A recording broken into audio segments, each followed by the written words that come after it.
Song of the Fallen Angel. The fall her wing. Will she? No. Her. Do you? That's right. What is?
So as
there he is!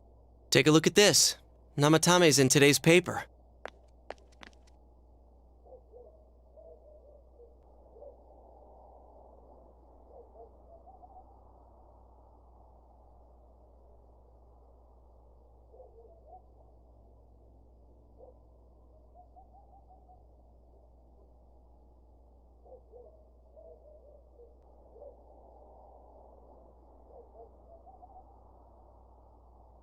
So it's finally over. Yeah, seriously. I wish we could have done it sooner. Isn't the fog kind of thick this morning? And it's so chilly. It rarely gets this cold in November. Oh, it's you guys. Perfect timing. I just got a call from the hospital. They said that starting today, it's okay to visit Nanako-chan. So she's getting a little better. Thank goodness. Oh, is that today's paper? So you already know about him.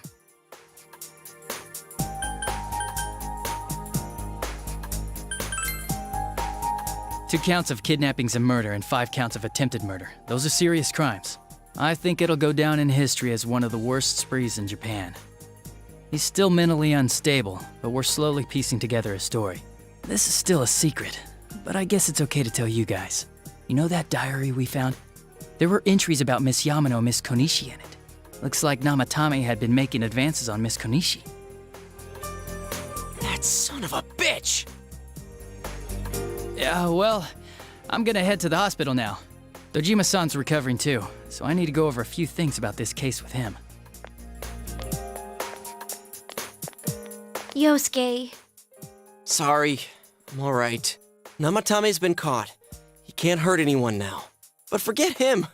Let's all go visit Nanako-chan after school. Of course! Let's tell the others once we get to school.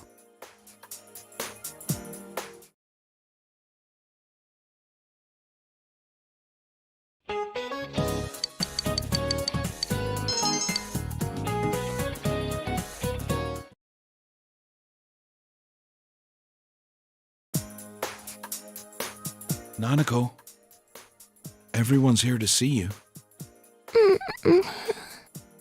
Big bro.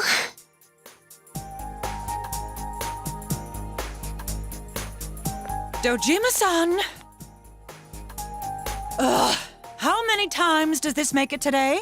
I understand that you're worried about your daughter, but you still need your rest too. Sorry. Are your injuries that bad? Well, my wounds have just closed up, and it seems I have a couple of fractures as well. I'm sorry. I'll wheel him back to his room immediately. What are you apologizing for? It's almost time for your checkup, so make sure you're back in your room before then. Big bro.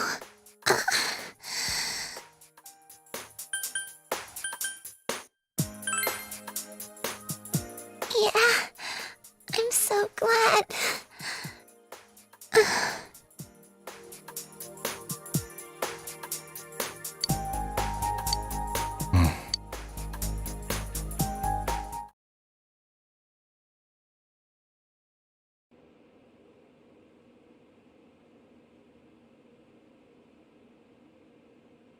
Her condition is stable for now, but I never thought I'd say this as a doctor, but we still can't figure out the cause of Nanako-chan's symptoms.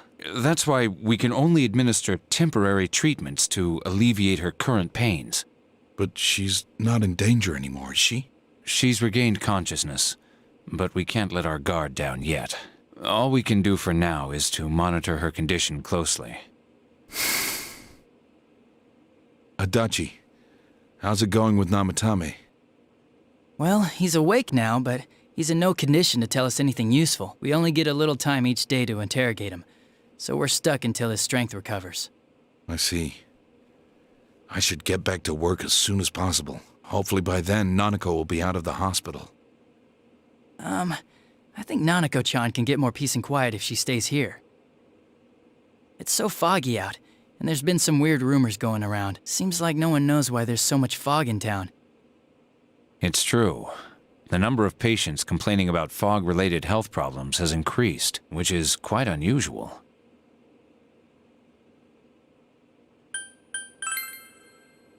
I can't say for sure that it has no effect on the human body. It certainly could be a psychological effect.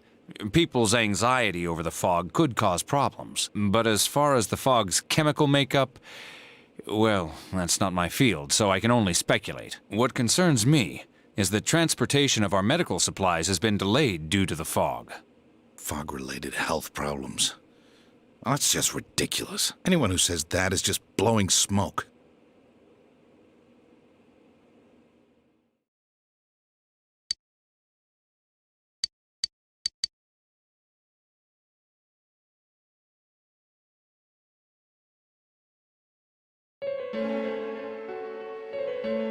Isn't this weather strange? How could it be lasting so long? I've never seen anything like it. I wonder what's causing it. It's so creepy. I heard that a friend of mine's son got sick from the fog and collapsed. You know how sensitive children are to that sort of thing. I heard something too. They say an old man was driving through the fog and got into an accident. What? Did he lose control? Well, he'd never been in an accident or even gotten a ticket before, so something seems off. Isn't that scary? I've even heard there are experts saying it's poisonous. I wonder if that's true. Do you think it's, because of that global warming thing? This town's changed a lot over the years. I wish the government would step in and do something about this. Oh, I agree completely. If we're going to pay taxes, I expect the authorities to do their jobs.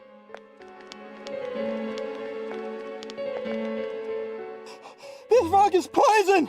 It's a gas filled with viruses! Don't inhale the fog, or you'll die! He's not the first one like that I've seen lately. Poisonous gas, though? Oh, I'm sure it's not true. Oh.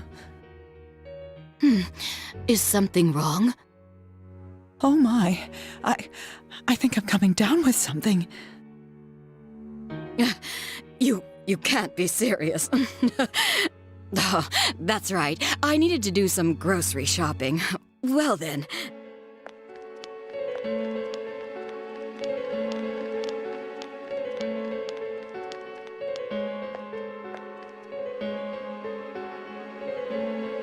Business has been so slow lately.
What kept you?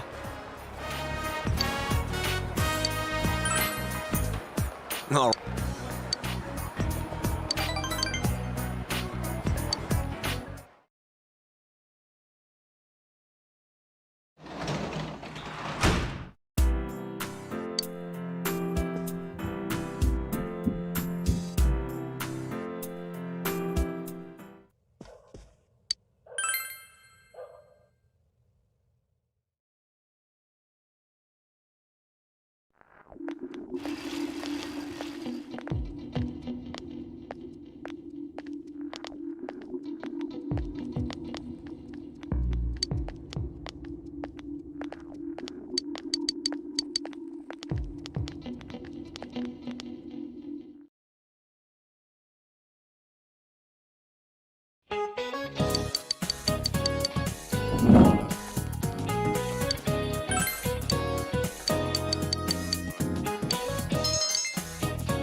Let's go, Sen.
Get away!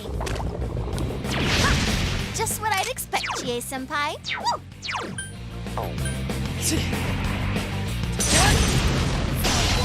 Go, Senpai! Keep up the streak! 2 enemies down! Keep going, Senpai! You're on a roll, Senpai! 2 defeated!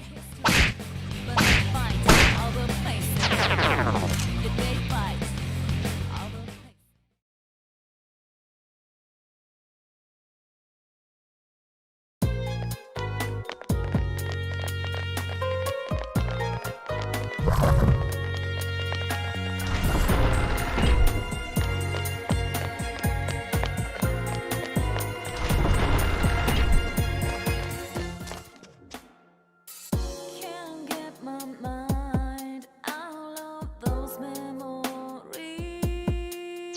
Now time to tell them to take my dream.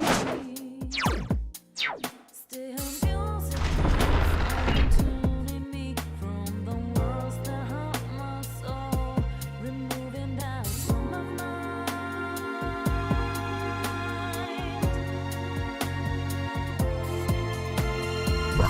Those long days passing by from the door, like late summer days slowly fade away. Find your way through the favorite tune, plain old day, with my eyes closed.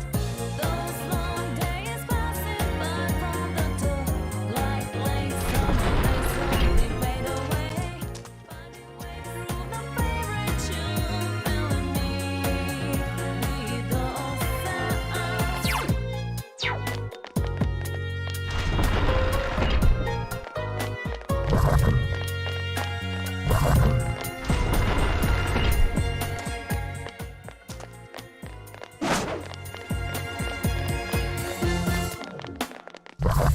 Can't get my mind out of those memories.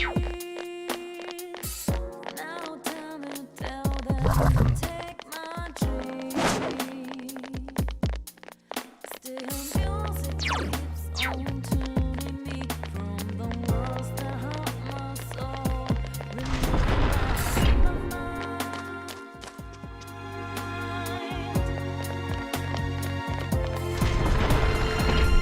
Those long days passing by from the door, like late summer days slowly fade away. Find your way through the favorite tune, plain old day, with my eyes closed.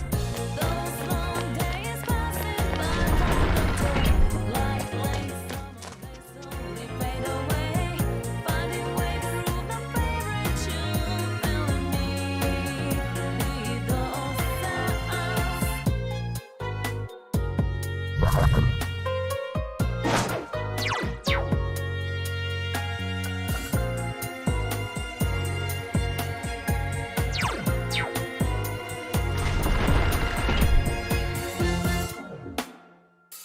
Can't get my mind out of those memories. Now time to tell them to take my dream. Still music keeps on tuning me from the worlds that haunt my soul, removing doubt from my mind.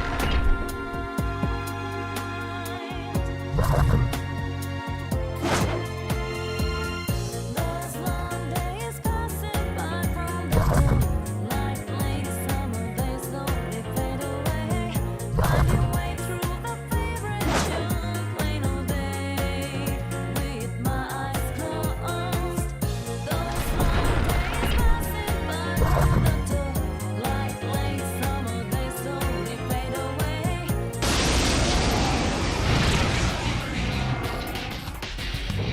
Ooh, a rare one. Don't let it get away. Hey, it ran away. The nerve of that thing. Beat it to a pulp. I let Keep my going, guard guys. down. Did that do it?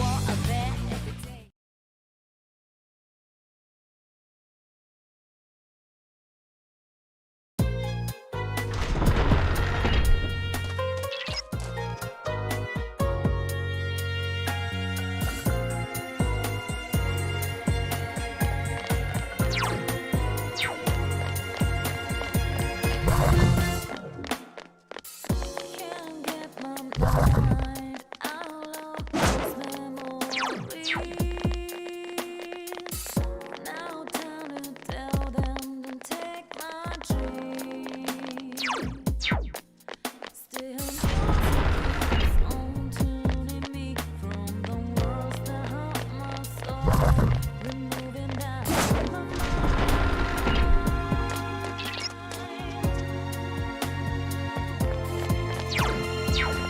Those long days passing by from the door, like late summer days slowly fade away.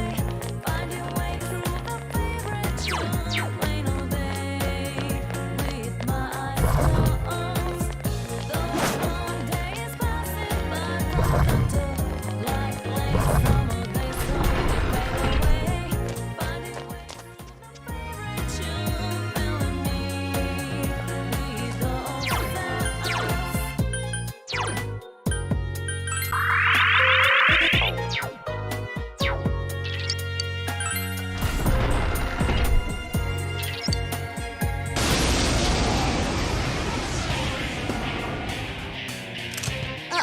That one's immune to darkness.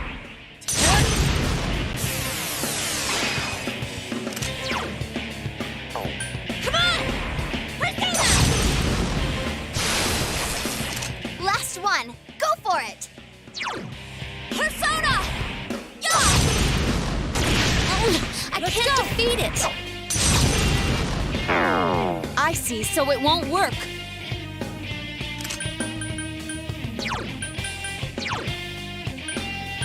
Whatever you think best.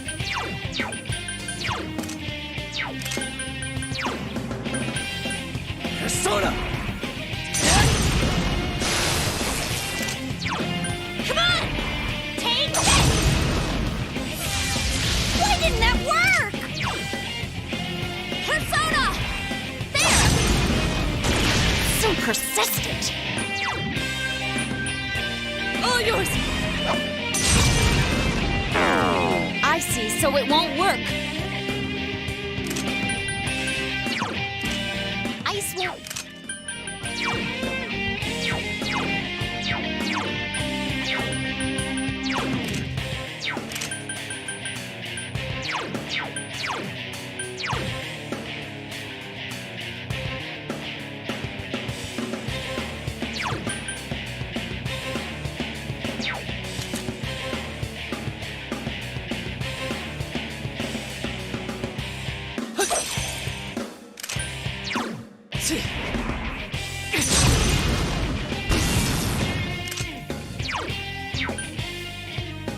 Why didn't that work? It's over. So persistent. Persona! Someone finish this one off!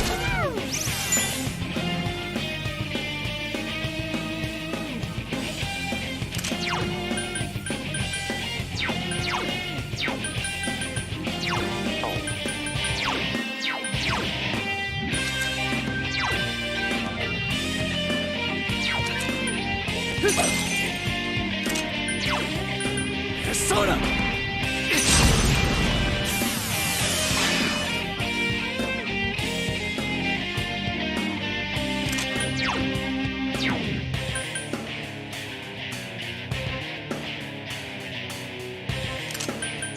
It's over.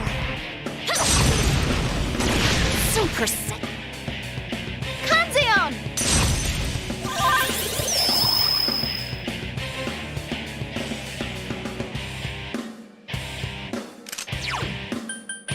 Persona!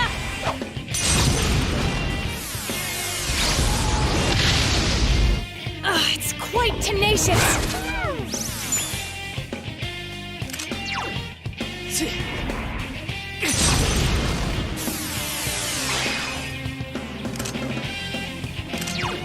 It's over. Did that do it?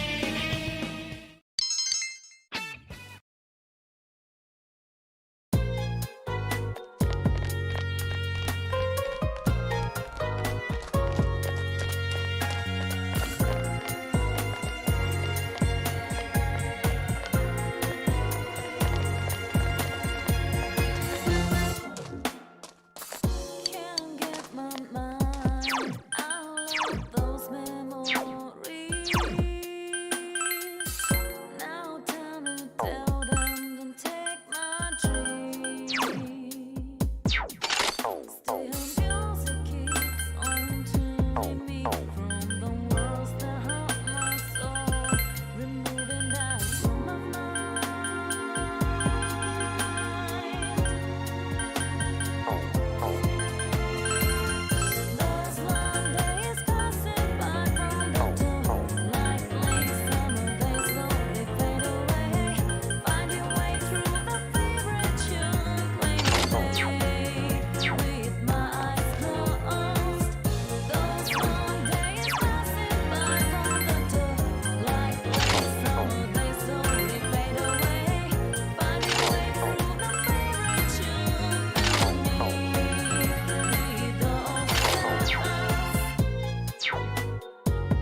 Yo!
Man, this fog just won't quit. The weather report said it might start snowing soon.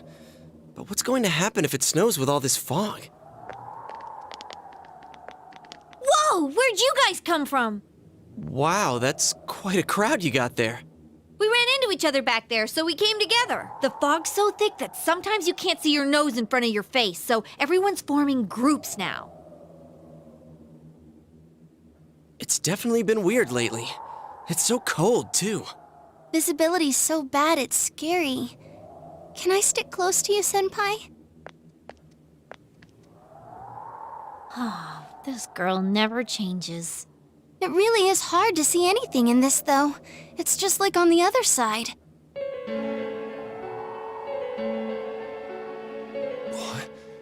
Guys, put on your glasses!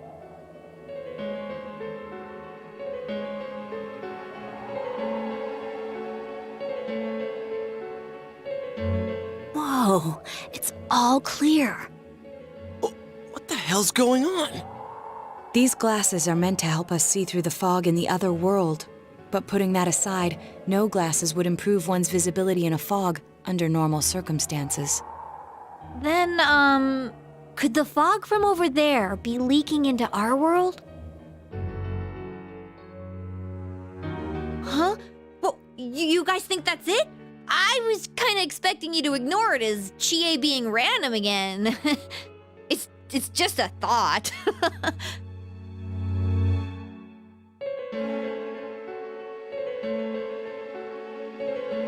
Anyways, today's the last day of exams, right? Let's get them over with so we can meet up at the special headquarters after school. Wow, we haven't used that name in a while.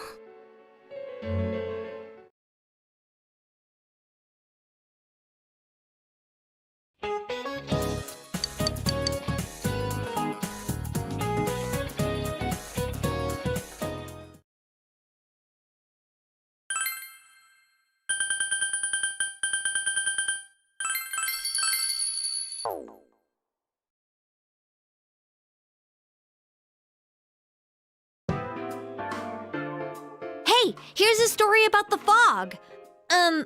Some specialists are raising concerns that this fog may consist of harmful substances. More and more citizens are calling for an investigation into the cause of the fog and the facts about it. Though the government has begun its preliminary investigation, many feel that the causes will be hard to pinpoint. Is this fog really dangerous? You hardly ever see people walking around town anymore. Or here either. Everyone's too scared of the fog now to go outdoors much. It does seem a lot like the fog on the other side. But beyond that, I'm clueless. There's another item of note here. A summary of Namatame's career with details about the case. The suspect was having an affair with the first victim. It seems she was killed due to relationship troubles. Also in April, Miss Saki Kanishi's body was discovered. The police are looking into a motive for the murder. In July, a boy living in Inaba performed a copycat murder. The boy was initially thought to be the culprit behind all the killings, but later suspicion was thrown upon Namatame. Last month, the suspect attempted to kidnap a 7-year-old girl of Inaba, resulting in his arrest. It seems Namatame is still confined to his hospital bed, so further interrogation has yet to commence. So it's finally over. A lot of stuff's happened, but all that's left is for the police to build a case for Namatame, right?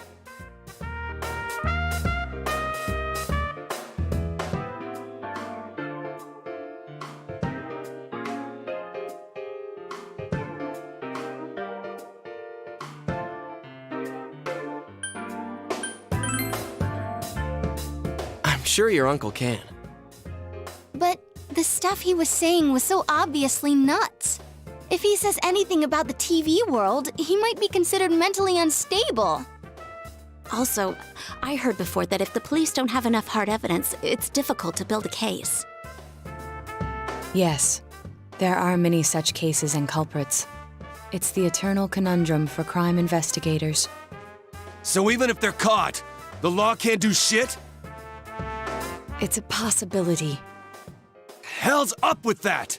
We all know he did it! You can't just let a maniac who thinks he's saving people by killing them run wild on the streets! They better not dismiss something this serious because of some mental issues. Saki-senpai. No, not just her. Or that announcer. Even King Moron is his fault.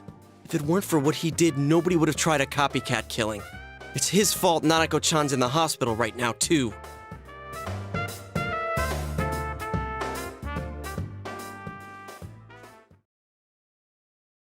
What's the matter?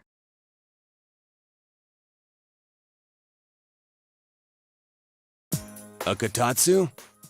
Oh, then why don't we go check them out right now? I know Nanako-chan would be psyched if she came home and found a new kotatsu. Dude, why didn't you tell me sooner? The winter season's coming up and we just got a bunch of them in stock. All right, off to the housewares section for Nanako-chan!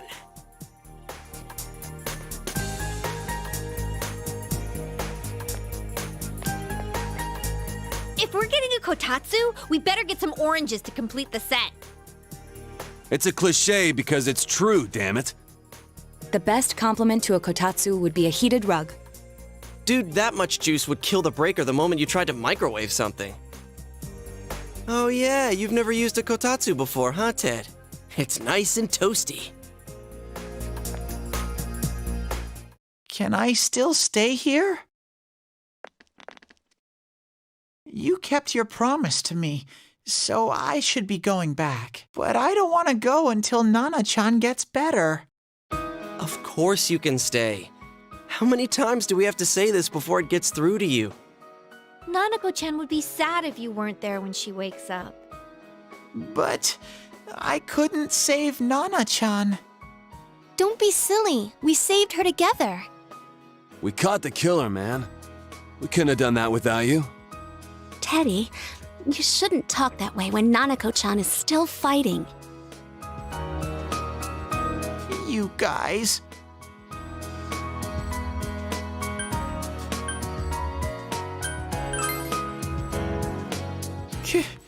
Can I really? That's right, you're just by yourself at home now, huh? Hey, why don't we pick out a Christmas present for Nanako-chan while we're at it? Oh, that's a great idea. I'm sure she'll be out of the hospital by then. All right, but none of this charge it to Yosuke stuff this time. Seriously. We're clear on this, right? Oh, come on. Why would we do something like that? Dude, the clothes you got for this guy? I almost pissed my pants when I saw the receipt. How many days do you think I had to work to pay that off? Well, I can't help it if Juness overcharges for things. Ugh. Well, I guess you gotta expect that. It's not like Chie-san's ever had the occasion to help a guy shop before. What? What did you just say? Come on, baby. Don't fight over me. Stay out of this!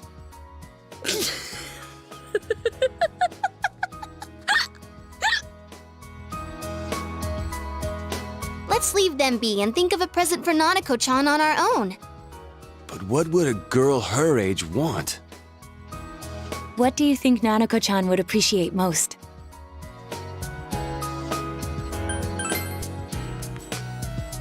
Yeah, that white round shape's the best. A plush doll's the way to go. All right, as soon as Nanako-chan's out of the hospital, we'll have a party at your place. Yes! And we'll bake the cake! Of course! Let's make it a cake to remember. Oh, no, you're not! Are you trying to send Nanako-chan back to the hospital?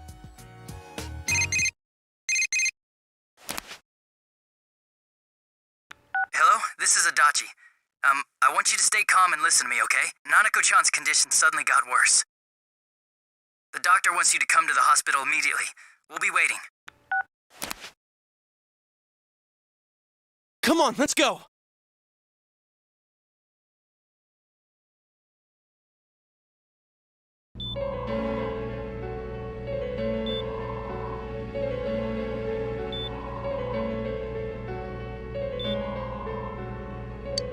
Doctor, this fog is poisonous, isn't it? Isn't it filled with viruses? They said so on TV. Isn't there a vaccine or something for it? Calm down, please. That's just a rumor. Don't tell me to calm down! You're lying! We know you have medicine for this! Are you just going to stand there and watch us die? Why would we do something like that? What a commotion. What the hell's that supposed to mean? Can't you see how much pain she's in? All we can do right now is monitor her condition closely. Dojima-san, you need to return to your... I don't give a damn about myself. Do something about Nanako. Dojima-san! Just save her. For God's sake, please save Nanako. We'll do our best. I must ask you to step outside for the time being.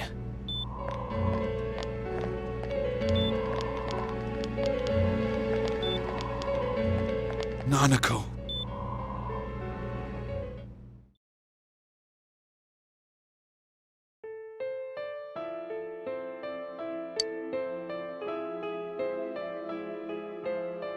Hey, can't you do something? This all has to do with the world you came from. Can't you figure something out? I'm thinking, but... Damn it!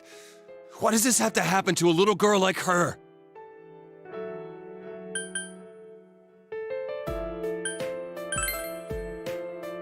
How am I supposed to stay calm at a time like this?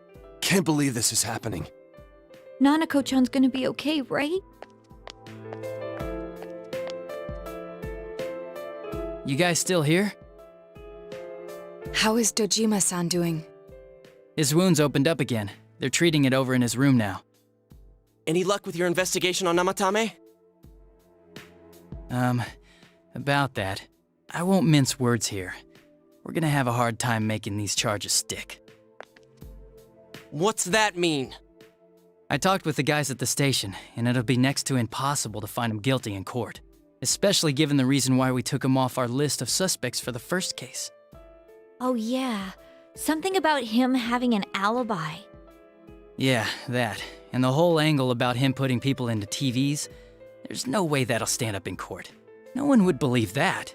What the public wants is when, where, and how Namatame killed these people. And Dojima-san knows it. Well, ain't you calm about this? I'm just telling you the truth. And you call yourself a cop? Huh? You want to see that stuff so bad? We'll show you! Hurry up and bring a TV here, damn it! Hey, stop! What the? Is Nanako-chan's family here? Hurry inside. Please talk to her.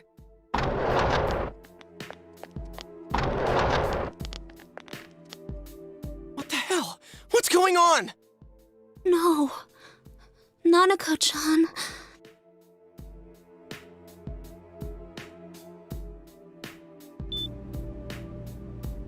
Daddy.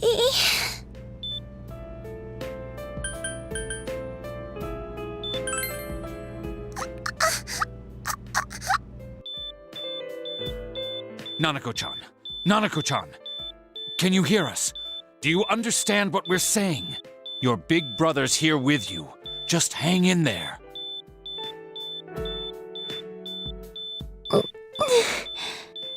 Where's Dojima-san? We're calling for him right now.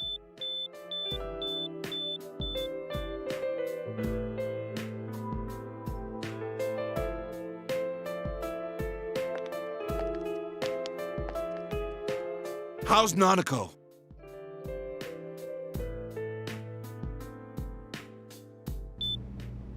Doctor.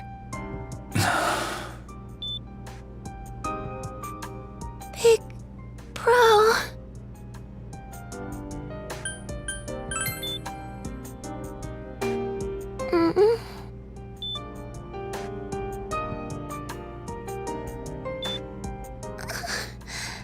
I'm scared. Big bro. Dad and Annie.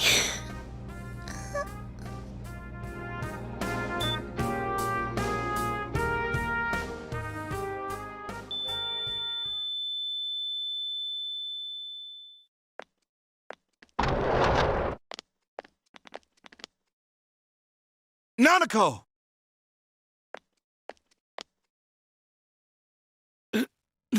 Nanako! I'm sorry, sir.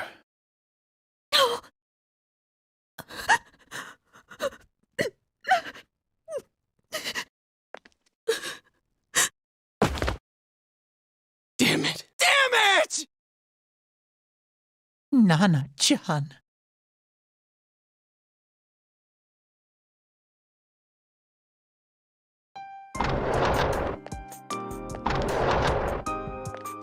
We did everything we could, but we still couldn't figure out what caused this.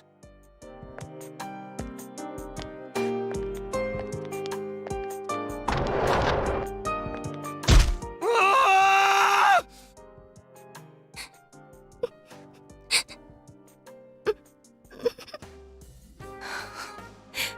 Nanako-chan. Dojima-san, what's with that look? Huh? What's wrong, everyone? Hmm? Huh? Wait, is Nanako-chan... But then, where did Dojima-san go? His room isn't that way. Wait a sec. That's the way to...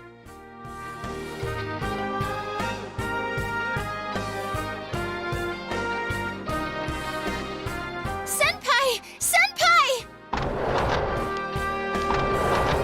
Dojima-san might have gone after Namatame! Adachi-san said he was admitted to this hospital! You transported him to the same hospital? For crying out loud, he's the suspect in the case! What are you getting mad at me for? This is the biggest hospital, and he's in no condition to be moved. I can't tell you that. Just tell us where he is already! Dojima-san's on his way, ain't he? You don't know what he's gonna do there if we don't stop him! Kanji-kun, you don't mean... Hold on. Just what are you guys talking about? Cough it up! Where's his room? Top floor in the second surgical ward. Furthest room back. But there's a police guard.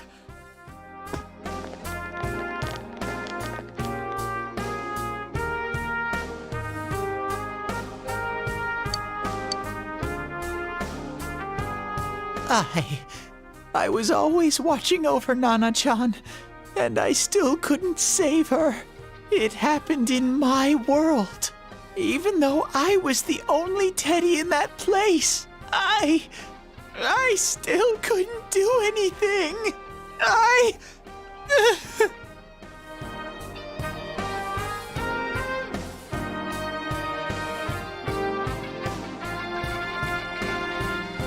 Let go of me. I need to speak to him. Like we said, without permission. Permission? Who gave them permission to kill Nanako? Tell me that, huh? The hell with you all! Why is he still alive when Nanako's dead? Give me back Nanako! Give her back! She's all I have! She's the only one in the world. Call a doctor! Let go of me. I need to... Holy crap! Dojima-san! Quick, get him to his room. I'll go alert the doctors.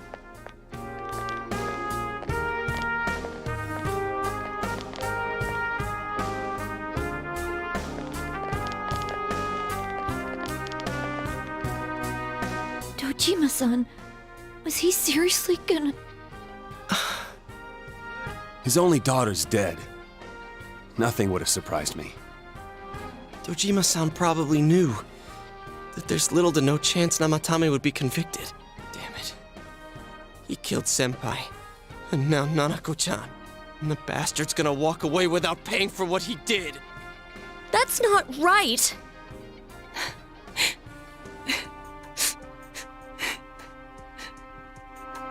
Why?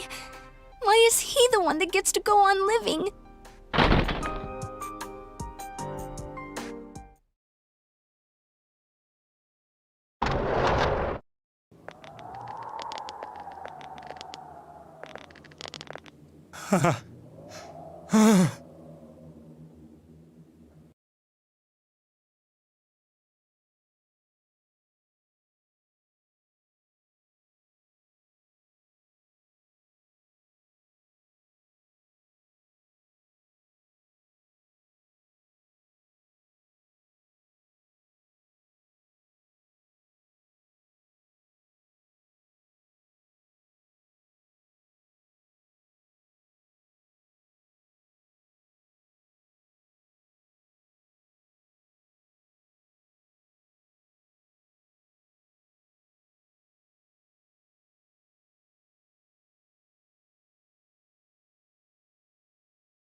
You have your life, and now you want your freedom too?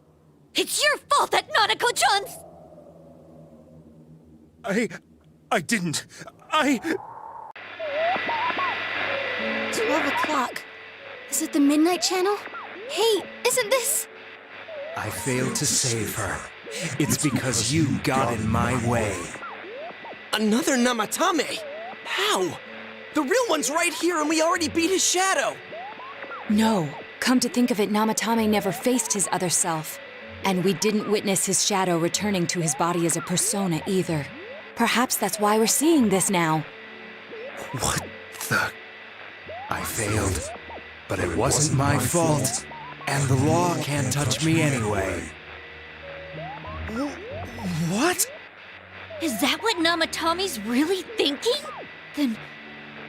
he wasn't deranged or anything. He knew what he was doing. To hell with the law! I won't ever forgive what you did! This... Please! Stop! Huh? Stop what? We ain't even done anything yet. Or do you want us to do something? Something fitting for a bastard like you! Kanji... Do whatever you want. You hate me because the child died, don't you? I don't care either way. Living or dying makes no difference to me. But you're different. You can't do such a thing. You wouldn't dare, right? I'll continue saving people. It's my mission. Mission? My God. Please, stop! He wants us to stop. What should we do? What do you mean? We can't let this bastard do whatever he pleases. Still, what are you going to do? No way I'm gonna walk out of here doing nothing. I understand, but... This must be a luxury suite. Most hospital wards don't have such large televisions. Why, with something like this in the room, this man could escape at any time. Although once he enters, he may find there's no way out. Wait a second. You don't mean... Are you... serious? You just gonna turn your back and walk away? That's... but... What's gotten into you guys? This is crazy! How can we do something like that? Chie! Everyone, listen to me. If we're gonna do this, now is our only shot. We won't get a second chance.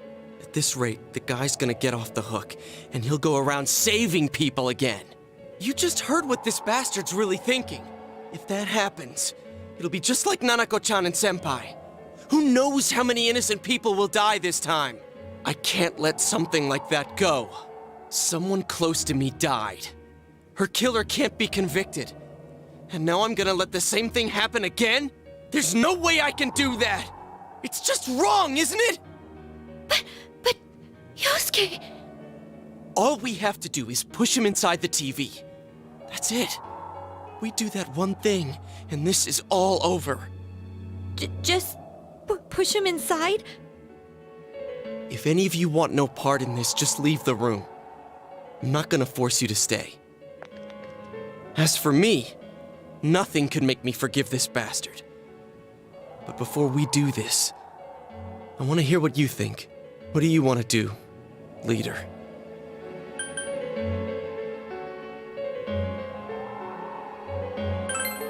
We don't have time to wait! If we don't do this now, the cops will come back! What are you trying to say? Something we don't know! What don't we know? But we just heard the guy's true feelings on TV! What didn't you understand?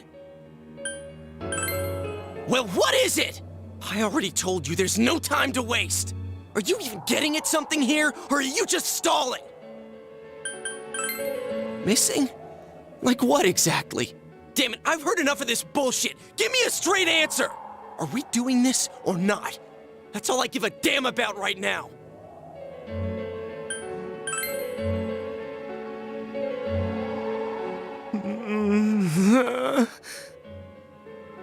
He's right. Let's all calm down for a second. I'm perfectly calm.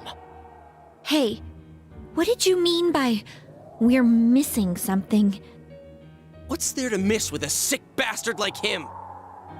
Hey, let's all take a deep breath. After what happened to Nanako-chan and seeing Dojima-san, we're not thinking straight right now. Fine.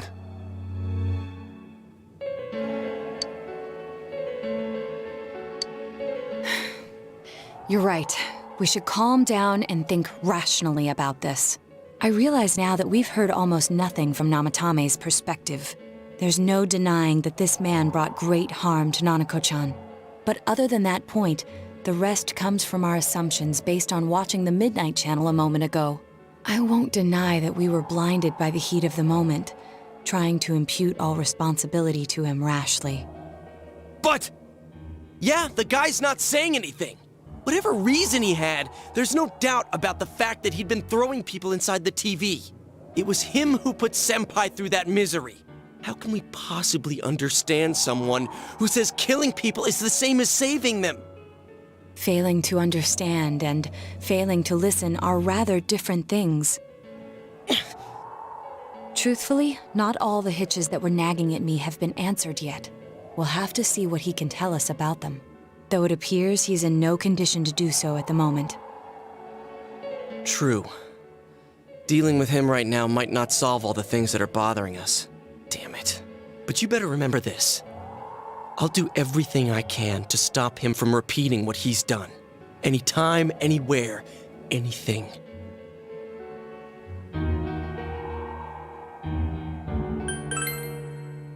Jeez, how the hell can you stay so calm, man? Then again, that's why you're our leader. All right, let's go ahead and think this through as much as we need.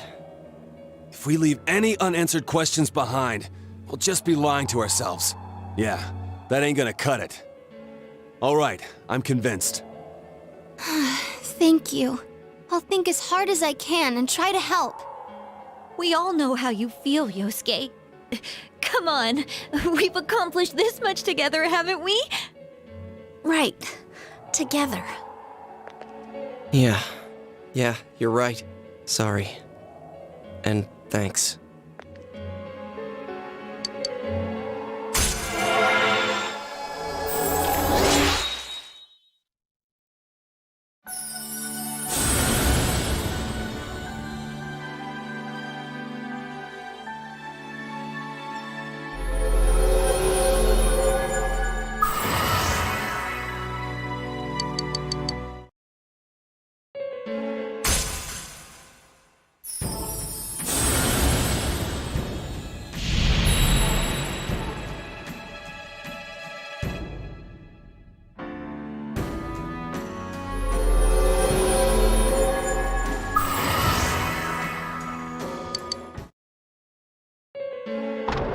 Hey, you guys?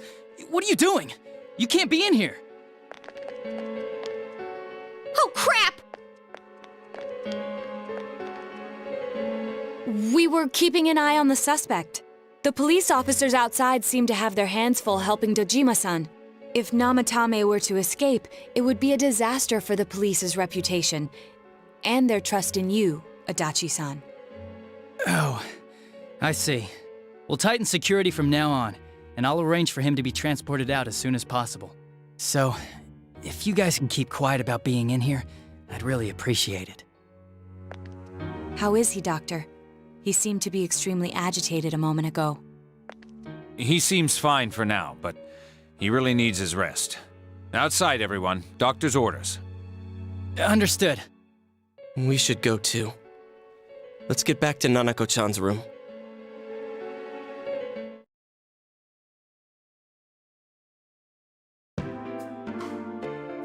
So what's this thing we're missing, huh? To tell the truth, there's something that's bothering me too. Why did he start killing people in the first place? Well, he said himself it was to save them, right? So he killed his lover in order to save her and kept going? The police speculated the first murder was related to the affair, so they called in Namatame for questioning. But everything in his testimony and his bearing, no matter what they looked at, they found nothing suspicious. If he truly is twisted enough to believe that murder is a means of saving people, I think that would have shown through. Maybe he faked it real well. Or maybe he started out with a normal motive and got a taste for killing after the first time. No, if that were the case, his motive for killing that announcer would be even more inexplicable. Namatame and his wife were separated at the time. Both Misuzu Hiragi and himself testified that she had discarded him. Hiragi also knew about Yamano beforehand, and Namatame was shocked to hear of Yamano's death. Their relationship was known and was not strained to the point of murder. There's simply no motive in the affair angle. The police invested a great deal of effort into investigating this point. Therefore, we have no convincing motive for Namatame to kill Mayumi Yamano, although her name was written in Namatame's own diary. His reason for killing her. It's still possible that he was crazy to begin with and no one realized, right? I don't really get any of this. Oh, this is so confusing! Hey, we could hear you in there. This is a hospital. Maybe you should quiet down a little. Oh, there you are, all of you. Please come with me immediately. Huh? What's going on? What are you waiting for? Hurry, go!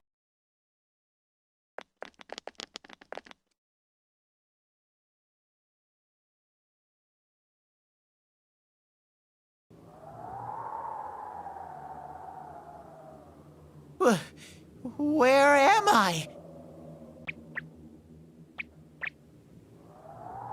Is this Teddy's world? This doesn't quite feel like it, though. I remember being at the hospital. That's right, Nana-chan. I couldn't do anything. Why do I even exist? I couldn't keep my promise. I lost my reason to be there. That's it. I remember now. So, it was true. Guys! Sensei! What should I do?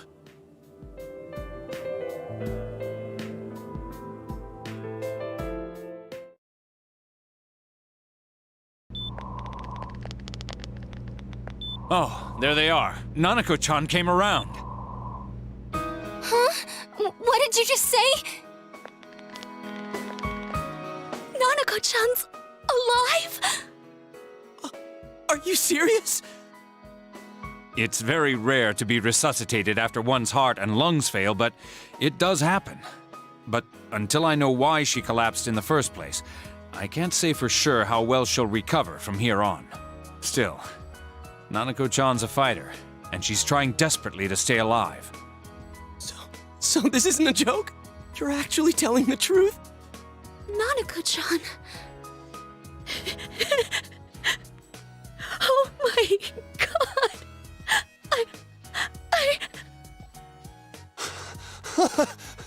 This is amazing! Miracles do happen. I'm so glad. I didn't know what I was gonna do.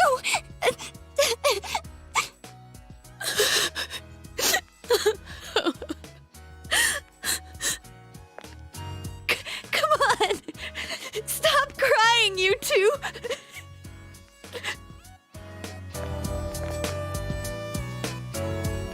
You all should go home for the night.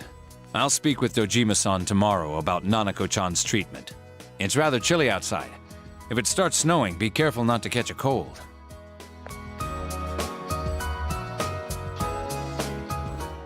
Wait a second, where's Teddy? I noticed he didn't come with us when we went to Namatame's room. You're right. That's weird. I figured he wouldn't move from Nanako-chan's side. Teddy, where did you go? Oh yeah, he has a cell with him. Wait, I shouldn't use mine inside the hospital. I'll try calling him up once we're outside.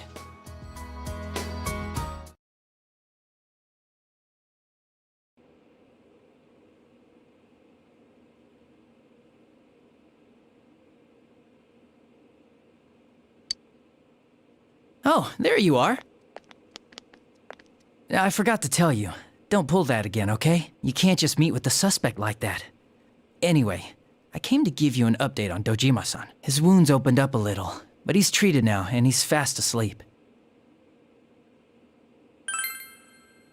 He'll be alright, don't worry. Knowing him, by this time tomorrow, he'll be on his feet and yelling at people again. Don't tell him I said that. Anyway, I heard Nanako-chan's on the road to recovery again. You guys were being so dramatic that I got really worried. But this is good news. She'll be well again in no time.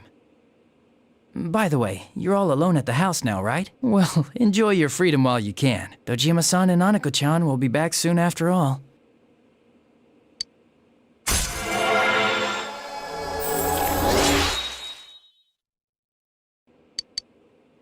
Well, I better head back. You go home too, before it gets too late. See ya.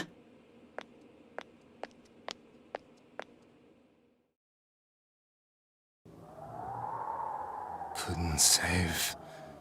I couldn't save. Why? Mayumi. And that girl too. I couldn't save them. Huh? What's the matter? Feeling guilty all of a sudden? Sheesh.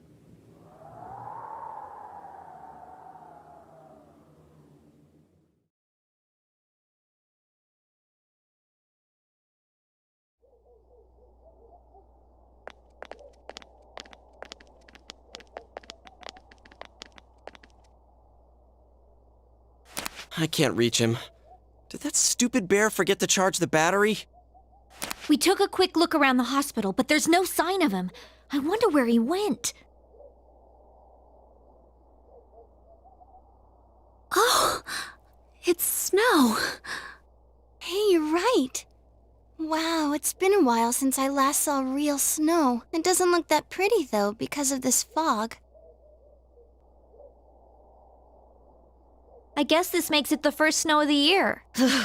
It's freezing. Let's go home. Hey, Yosuke, if you find Teddy, don't forget to contact us, all right? I know. Let's meet up at the special headquarters tomorrow.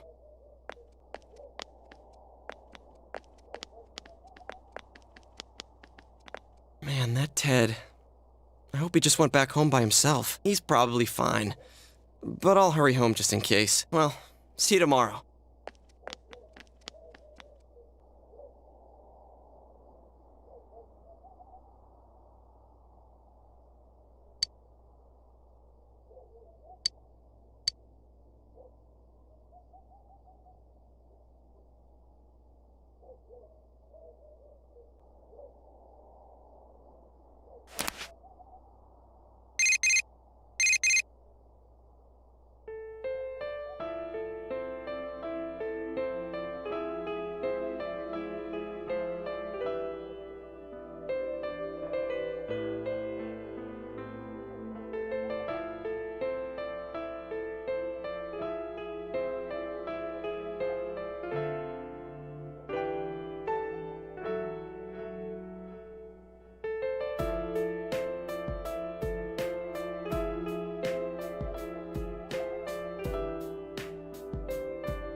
Welcome. It's been quite some time. Do not be alarmed. I have summoned you within your dreams. Now then, your journey has taken you quite a distance thus far. Do you believe you'll be able to successfully solve this mystery? Splendid! The precise destination of this vehicle, that too is getting rather hard to judge. If we continue driving blindly, we may end up leading you further away from the mystery that you must reach. Well, why don't we take a moment to look back on your journey? It was for that purpose that I summoned you here tonight. Margaret?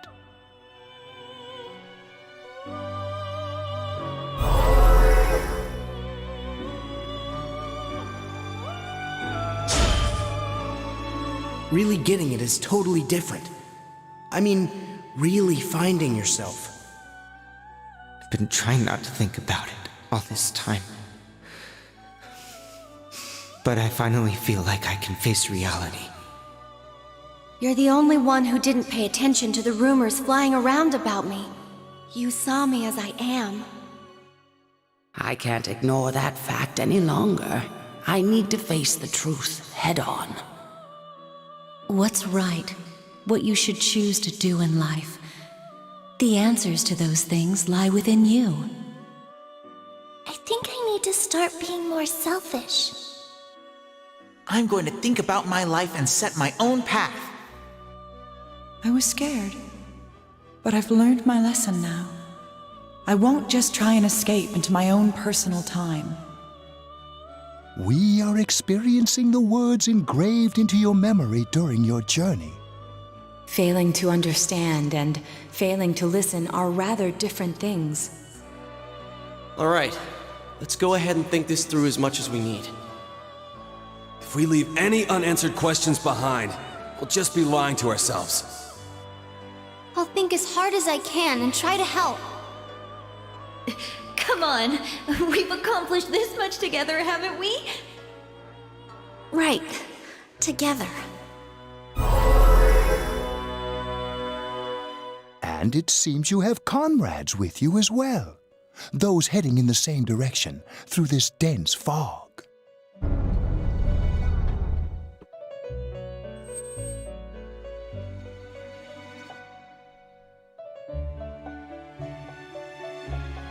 We'll be parked for the moment while I confirm our current heading.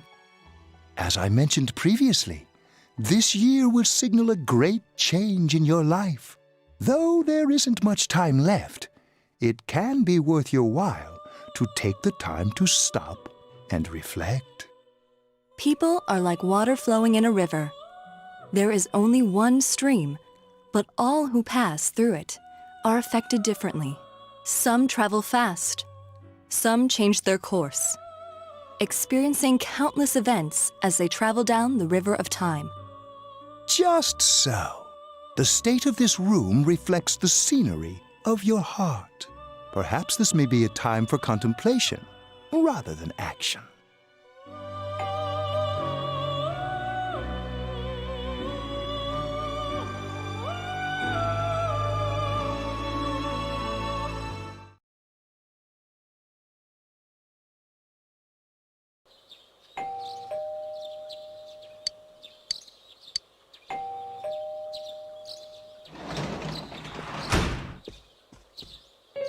Teddy's missing.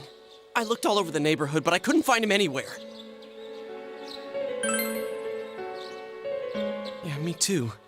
He was acting all weird lately. Rise and the others are checking inside the TV to see if he's gone back to the other side. We're meeting pretty soon, so will you come with me to Jeunesse?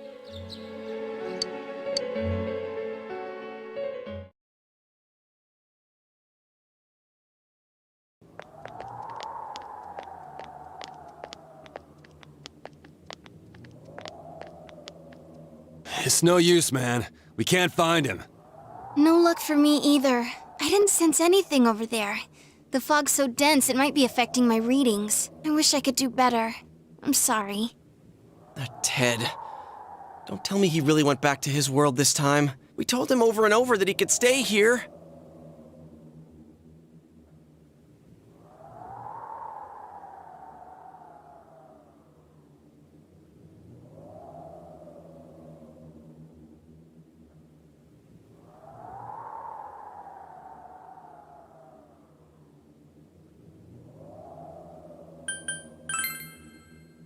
I guess that's all we can do right now. He plays dumb a lot, but he's attached to us deep down. He wouldn't disappear without saying anything, right? I'm worried for Teddy myself, but let's trust in him and await his return. Right now, we must concentrate on the case. It won't be long before Namatame is transferred to another location. We must hurry, or we will miss our only chance to get his perspective on this. You know, I've been thinking about the case since, but something just doesn't seem right. Let's quickly review the facts. Of all the victims, only 2 were killed. Miss Yamano, the announcer, and Saki-san. From the documents we found in the car, we know Namatame had some sort of dealings with them. After that, there were multiple attempted murders in which we were targeted. It was only when he took Nanako-chan that we caught him in the act, identifying his modus operandi in the process. When I hear you put it like that, sounds like the dude's guilty. As a result of Namatame's arrest, the police admitted that Mitsuo Kubo was a mere copycat killer. Back up to yesterday. Remember when you said Namatame didn't have a motive to kill the announcer? That's what's bothering me. Right. Either he's completely nuts, or we're misunderstanding something. You lost me.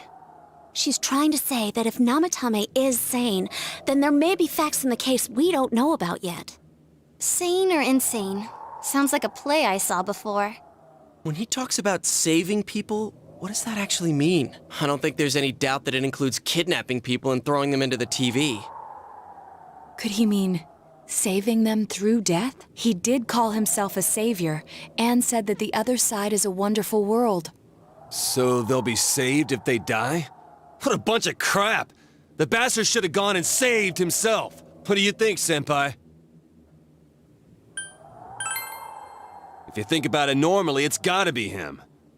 But there ain't nothing normal about that world anyways. There's something I've been wondering about for a while. When we first encountered him, he said, "You're the ones I saved. Don't worry, I'll save this girl too." So, if he saves people by killing them, did he save us too? Wouldn't he actually have failed to save us? You raise a good point. If he thinks that salvation comes only through death, his words to us make no sense. And another thing, the Namatame who appeared on the Midnight Channel said he failed to save Nanako-chan. Well, maybe he really was trying to save the victims by putting them inside the TV. Come on, don't get all quiet like that. You guys know I just say the first dumb thing that pops into my head. The possibility that he truly intended to save us. But he's still the one who threw in Saki-senpai and that announcer, right? Sure, we haven't nailed down his motives, but that doesn't change the fact that he killed them. Or what? You think someone else was involved? What makes you think so?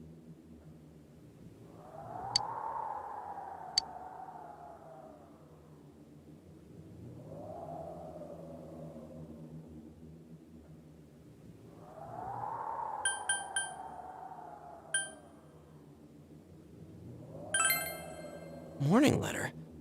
Oh yeah! Whatever happened to that thing? If Namatame's the killer, he must have been the one who wrote it, right? Let's review them.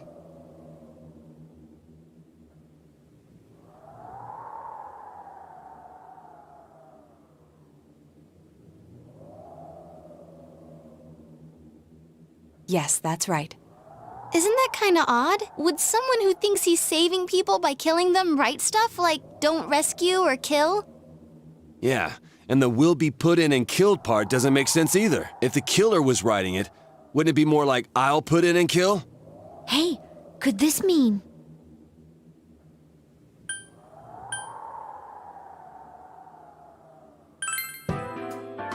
Yeah, it's almost like someone else wrote this letter. But only the killer would write such a letter and deliver it to Dojima-san's house, right? If someone else wrote it, that could only mean... Dear God. Since this is such an unusual case, I was absolutely convinced that other than the Kubo incident, there was one culprit. So Namatame really was trying to save his victims? Everything is exactly the opposite of what it first seemed. In Namatame's parlance, failing would have been the first 2 cases when the victims died. If he had used his method twice and failed both times, he would hardly have continued using the TV. And yet he did. It all seems to suggest that someone else wrote this warning letter while observing the entire case. Someone else? Then it wasn't Namatame that killed Saki-senpai and the announcer? We can't say for certain yet. We urgently need to speak with Namatame face to face.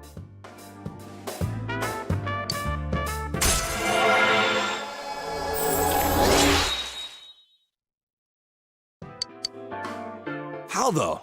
After what happened yesterday, they said they're gonna tighten security. I have a plan, but there's no time to waste. Let's hurry to the hospital.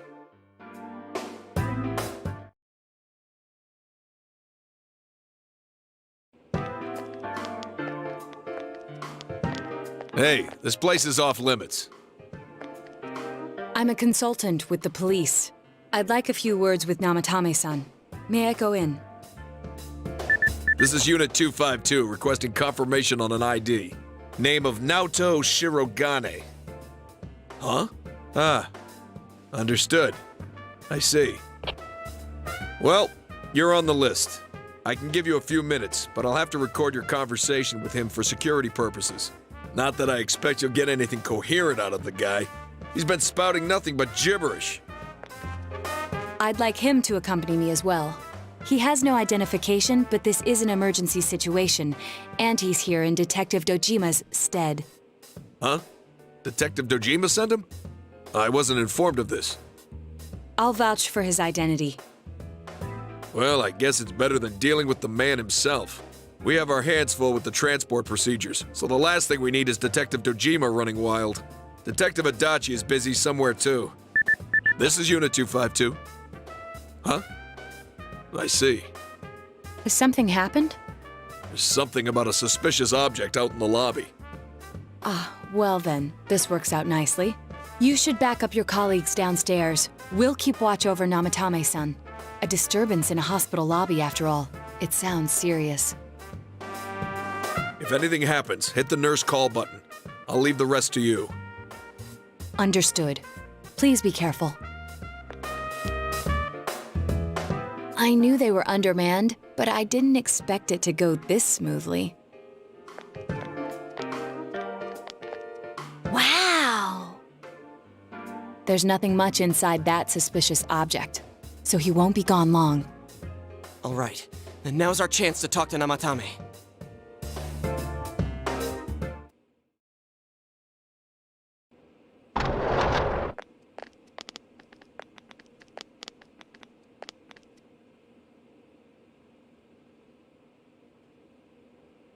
Namatame-san, there's something we'd like to ask you.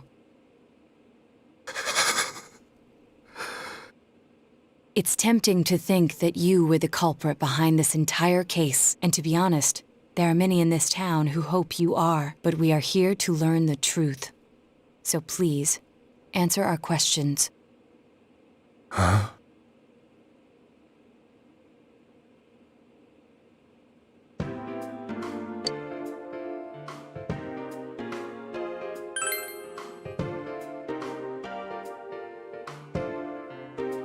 Huh? Me?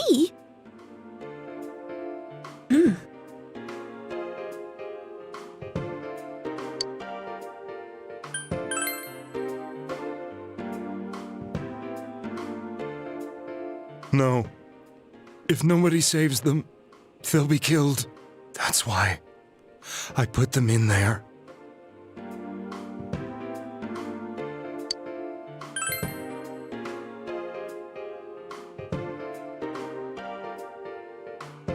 They were killed.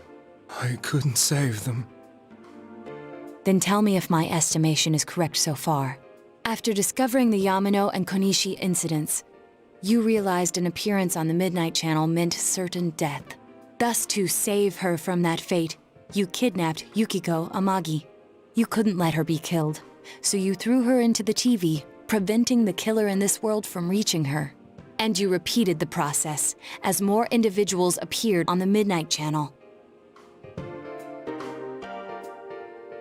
It all falls into place.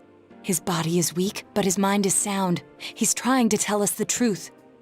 Yeah, but if the stuff he's saying is true... There's another killer who murdered the first 2 victims? Indulge us in a few more questions.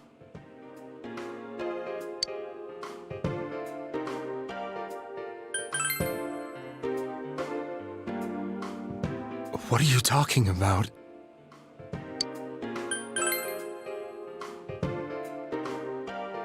I didn't know. I never thought it would be that kind of place.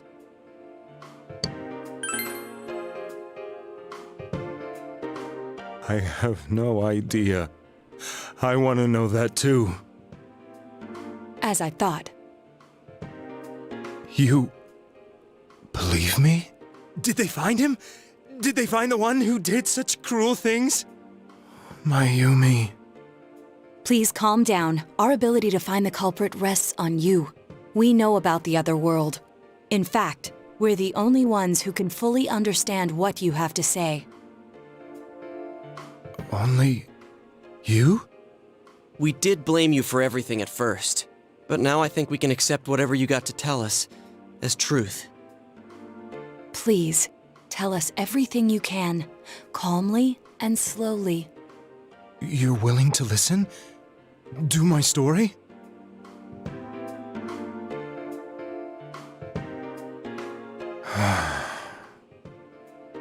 All right.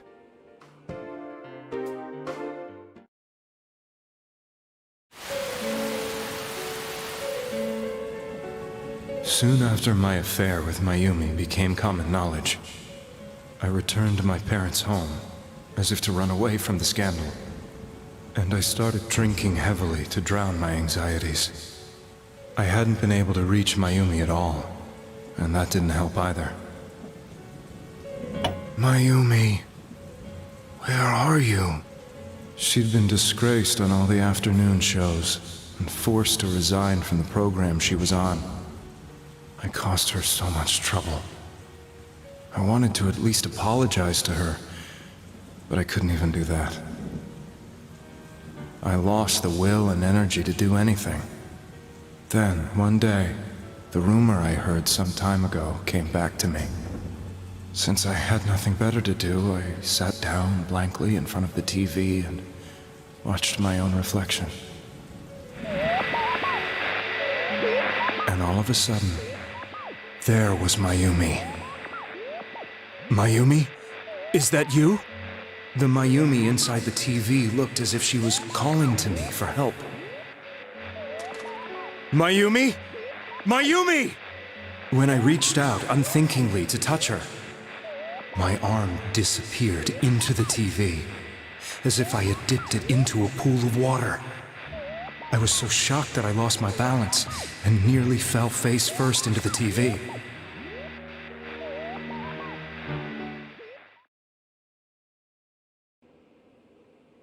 I was so scared. I couldn't understand what just happened. I thought maybe I'd gone insane. In the end, I decided to think of it as just a dream, and I went back to the city the next day after finishing work. The next afternoon when I got to work, I was fired on the spot, as I expected. That wasn't what broke me, though. It was Mayumi being found dead, and not just that, but it had happened in my hometown.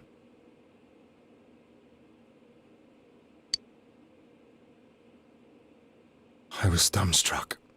But later on, I remember the image of Mayumi I'd seen that night. Was it not a dream?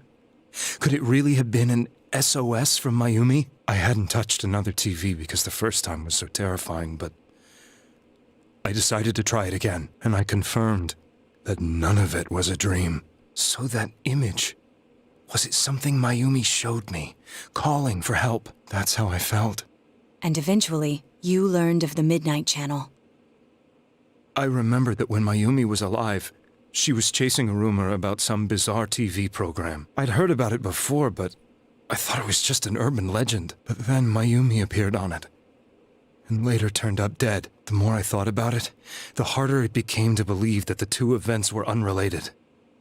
Soon after that, I came back to Inaba to answer the police's questions. I'd lost my job, and I wanted to know the truth of Mayumi's death for myself. Then, on another rainy night, someone else appeared on the Midnight Channel.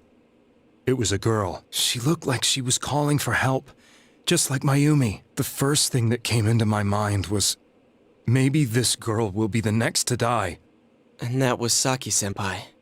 I'd been following all the news about Mayumi, so I noticed right away that she was the girl who found Mayumi's body. And if my hunch was right, she'd be the next victim.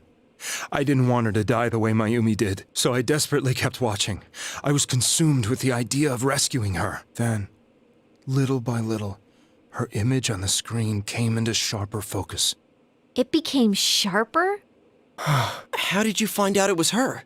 After I came back, my father couldn't bear to see me in such low spirits, and gave me a job with the family business. I met that girl when I delivered a package to the liquor store.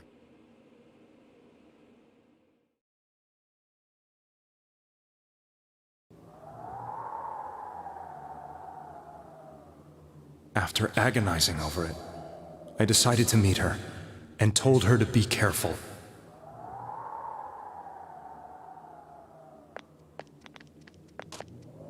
But that same night, on the TV,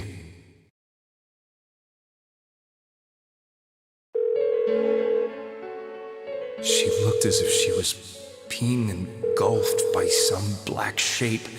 She was writhing in pain. That's why I warned her. Why won't she pick up the phone?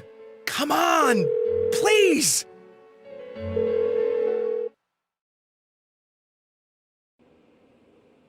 The next day, they found her dead. I knew she was going to be murdered, but I couldn't save her. I blamed myself, thinking there must have been something I could have done. There was no one who depended on me. Nobody at work, not even my wife. Mayumi was the only one who accepted me for who I was, but she was murdered. And the same person killed another girl. I was beside myself. I couldn't forgive myself for doing nothing. You really did love Miss Yamano. Yes, from the bottom of my heart. Before I was married, my wife made it big in show business. I was happy for her, but it put a strain on our relationship. I think I can kind of relate. It was around that time when I met Mayumi. She was interviewing our candidate for the next election. She was a big-name announcer, but she only worked with local stations, and her attitude towards work was similar to mine. We both came from Inaba, so she was easy to talk to. I knew it was wrong, but I couldn't help getting intimate with her. She gave meaning to my life. Soon after Saki-san was found dead, yet another girl appeared on TV. That was you.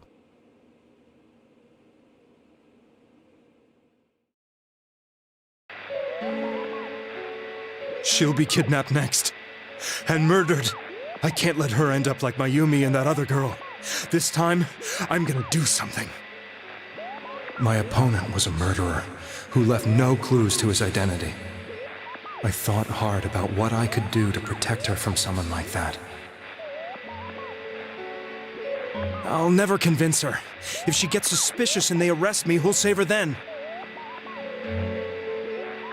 The girl inside the TV looked as if she was smiling at me. And that's when it hit me.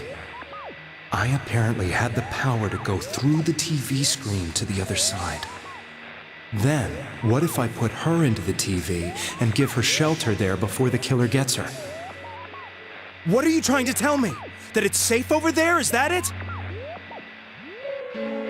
The girl inside the TV seemed to smile at me again. And I thought, no matter what kind of place it might be, it's better than being slaughtered. Once things calmed down, I could just let her out again. If she's inside the TV, there's no way they can find her.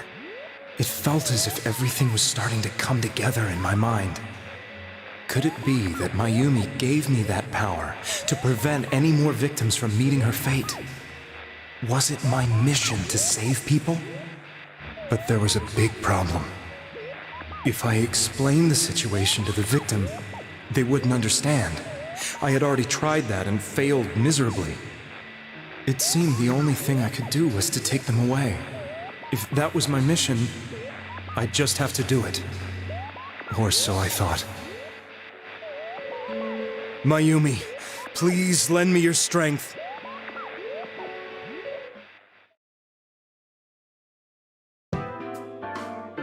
So, since you thought people who appeared on the Midnight Channel would be killed, you kidnapped us in order to save us.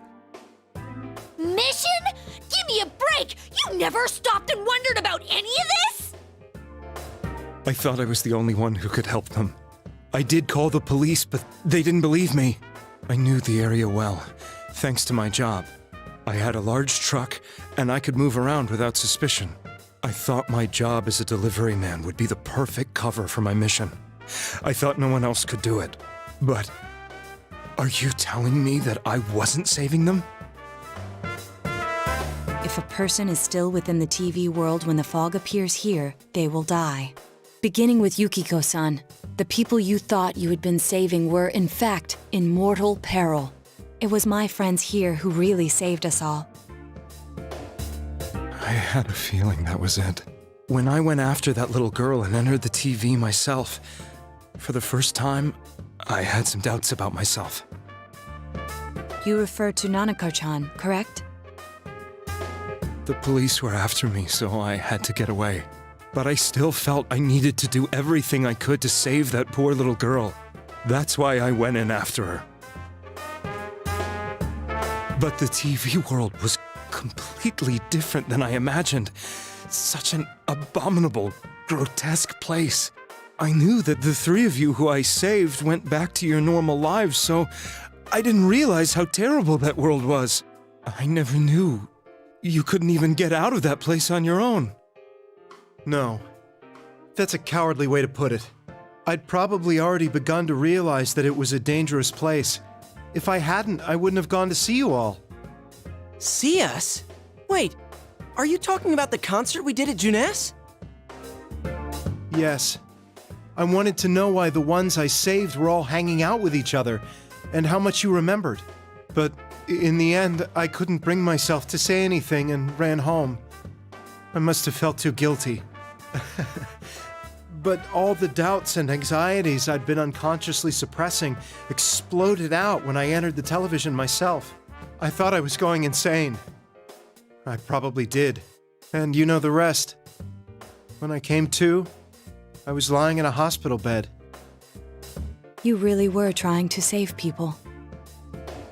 But I ended up doing just the opposite. What a fool. I always wanted to enter the world of politics and become useful to society. But after losing my job and the woman I loved, all I had left was this power. I convinced myself that world was some sort of sanctuary, and I secretly believed myself to be a hero. I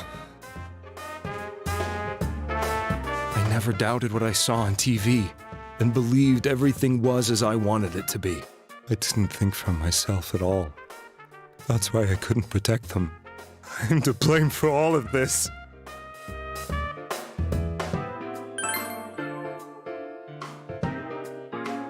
I suppose so.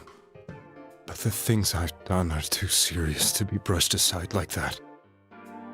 I have no intentions of running away from my crimes.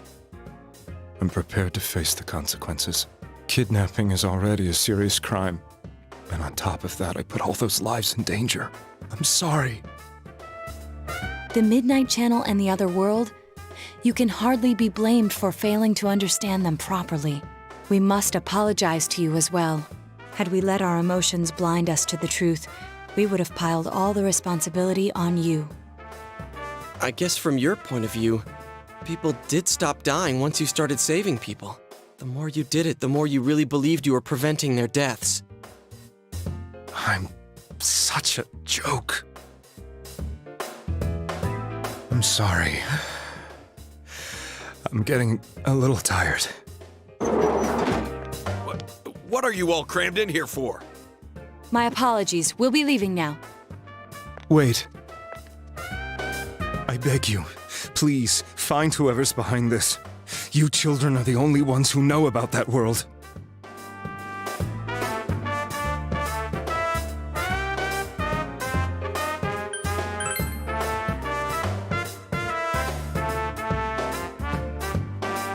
It's all clear now. He never committed any murders. It was another party who threw the first 2 victims into the TV.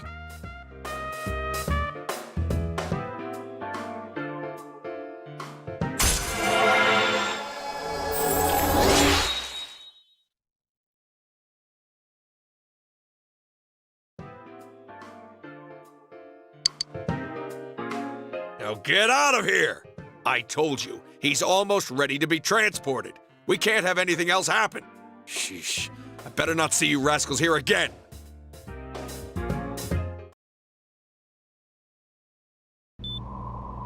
Nanako-chan looks like she's in pain.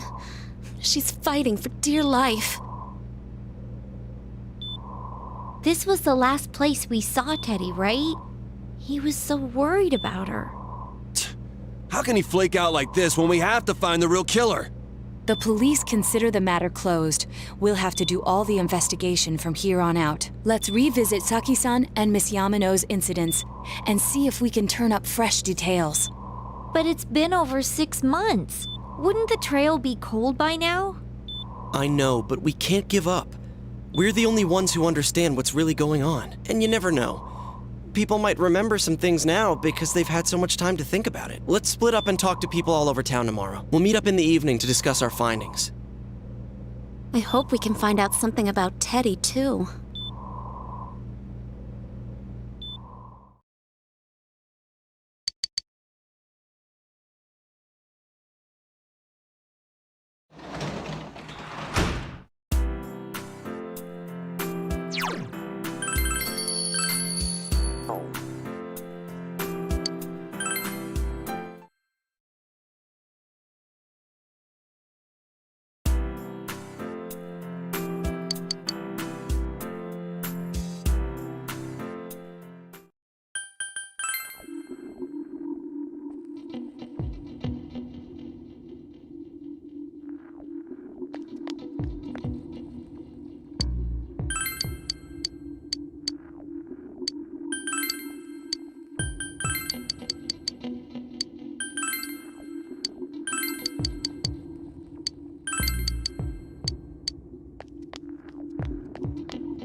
I'm seriously pooped. This stuff's a lot harder when you don't have a badge to flash.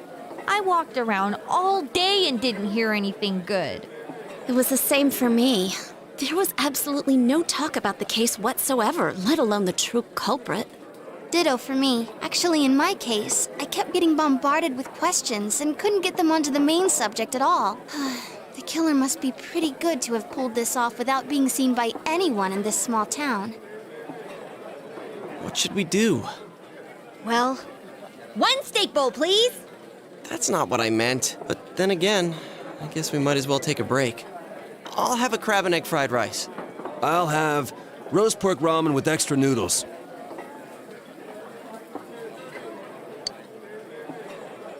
Oh, now that our tummies are full, let's share what we learned, even if it wasn't much.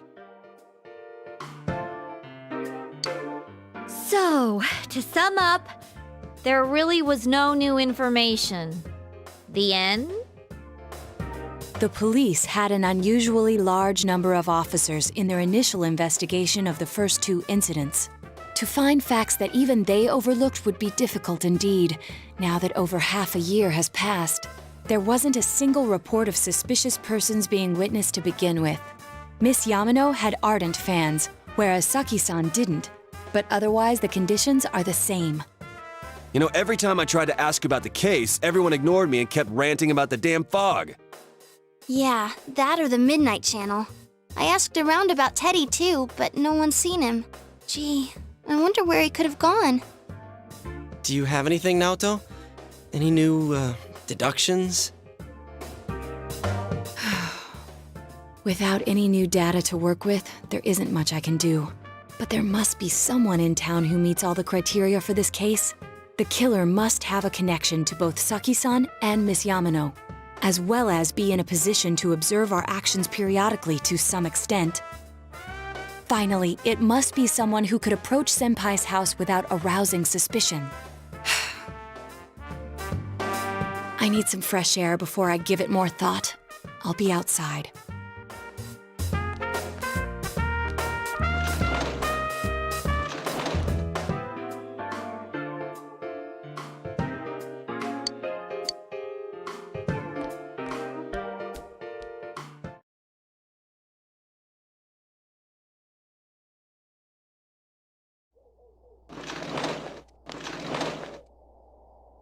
It's snowing.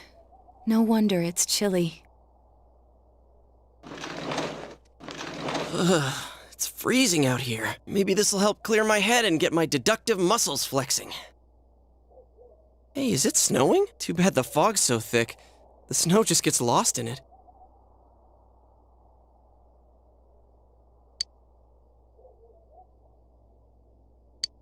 What's the matter?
Huh?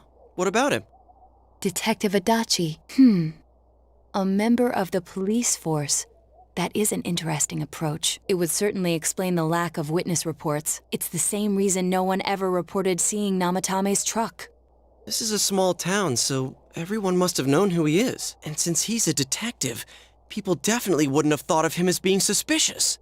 In fact, he could use his position to his advantage and hide critical information. Huh. Well, if you think of it that way, I guess it's possible. But we're talking about Adachi here, right? I mean, really? Adachi? He's your textbook lousy detective. Are we really on the right track here? Actually, regarding Detective Adachi, I'm not sure how to put it, but there's something that's been bothering me about him for some time now. Yeah? Perhaps it's just my imagination, so I shouldn't speak too... It's cold. I think we've cooled down enough here. Let's go back in.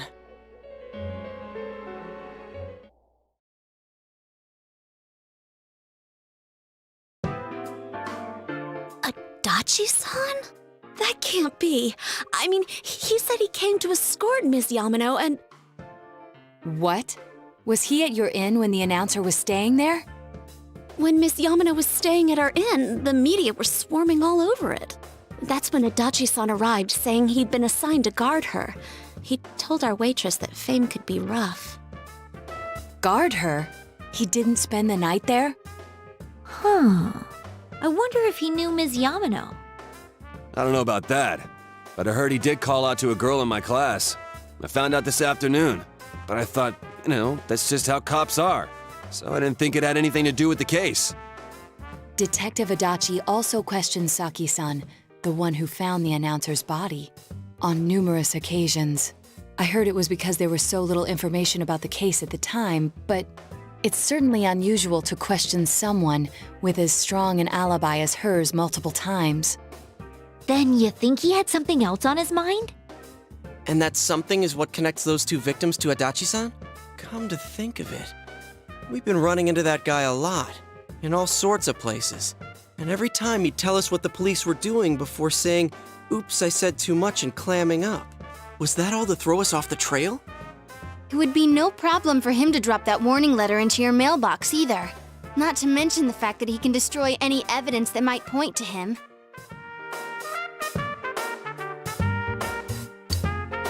Then, is it really Adachi-san?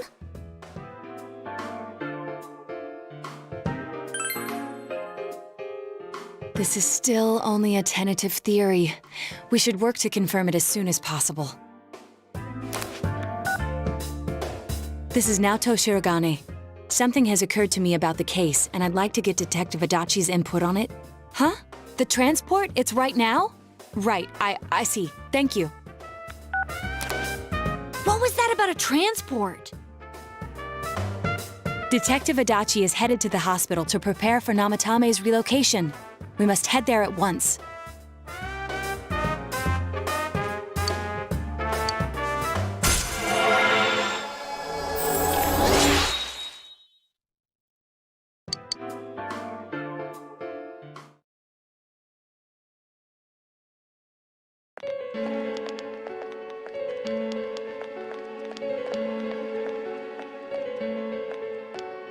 Huh? What are you guys doing here? Hey, do you know where Dojima-san went?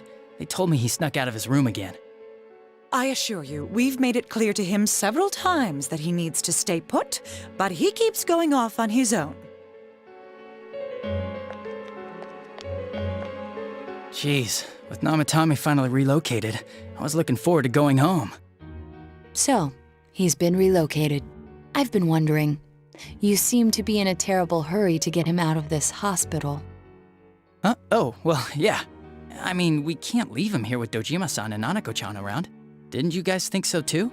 Hey, what are you doing here anyway? Nanako-chan's room is in the other wing.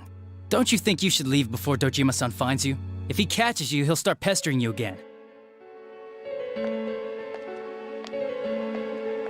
Adachi, where's Namatame? There's been a lot of noise today for some reason. Dojima-san, what are you doing here? Namatame's already been relocated. I was looking for you so I could tell you that. You did what? Who authorized that? There's still more I need to ask him about. Give me a break, Dojima-san. Those first 2 murders have been bothering me. His motives are shaky and his alibi is rock solid. We closed a lot of loopholes on the basis of his testimony. But that part's still nagging at me. Is this more of your detective's intuition? He's already been relocated. It's no use hassling me about it. And you kids should really get home too. You're gonna get in the way of police business. What's gotten into you today? It's odd to see you taking work so seriously. Come on! I'm always giving 110% when it comes to the job. You should get back to work too, Dojima-san. Your current assignment, get better as soon as possible. What are you all doing here? We came to confirm something with Adachi-san.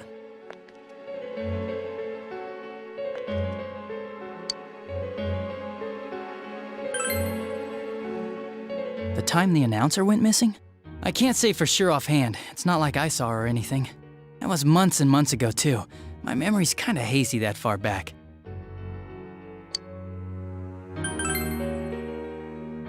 Why wouldn't I question her? She discovered the announcer's body.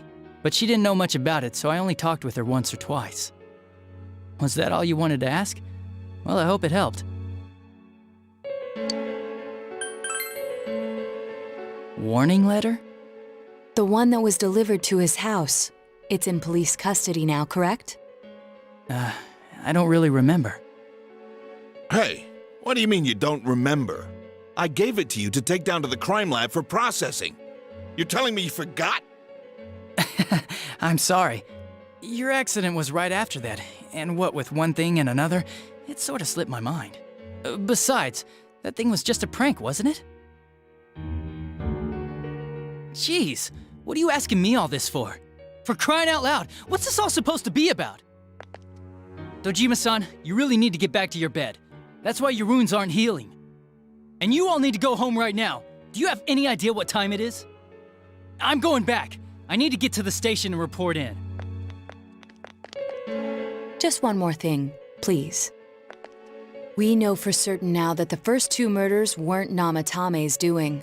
Someone else killed them. Adachi-san, do you have any idea who that might be?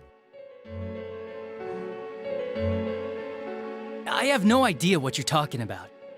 'Cause we think it might have been you. What? That's ridiculous! We already know Namatame's the one who put them all in! What did you just say? Put them all in? What's this putting them in business? Do you know something about the method behind their murders? Don't tell me that all that talk about TVs and whatnot from before was... I see.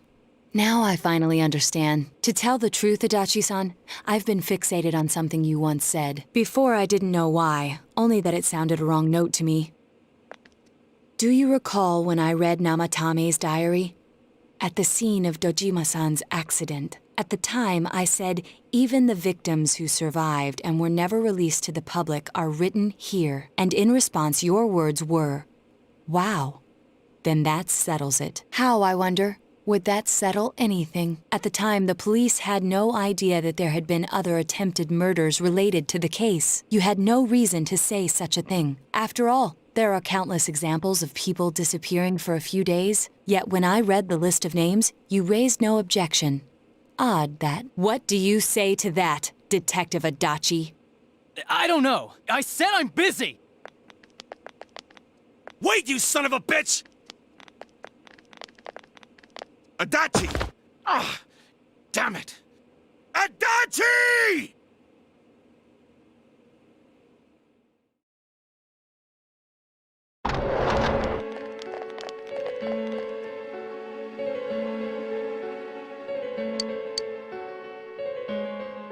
What the? I swear he ran this way! Damn it! Where the hell'd he go? Did you find him? I contacted security. Nobody's seen Adachi and there's no record of anyone leaving this area. So he must be still in this ward somewhere. He's still here? But we looked! We didn't find him anywhere! That bastard.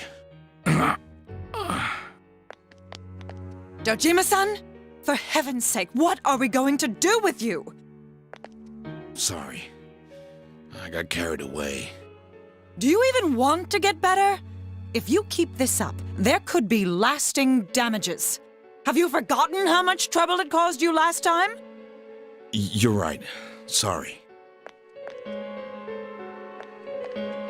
You've got to find Adachi. I need to square this away with him. Please.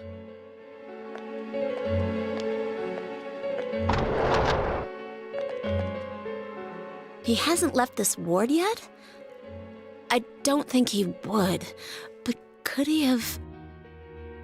Yeah, I think so. If he's the killer, he can go through, right? You mean he went in through here? We searched every inch in the direction he ran off. There's nowhere to hide. I don't think we could have missed him. He was cornered. It's highly probable that he escaped there. If he does indeed turn up on the other side, that should prove beyond a doubt that he is the true culprit. Damn. So I guess we were right. What do we do now? I think it's too dangerous to go in from here. We're not 100% positive he used this TV, and on top of that, we don't know where it might lead. Let's go in from Jeunesse like always. It'll be fine. So long as we're ready for him, we'll crush that jerk in one strike.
Where am I? Sensei? Why are you here?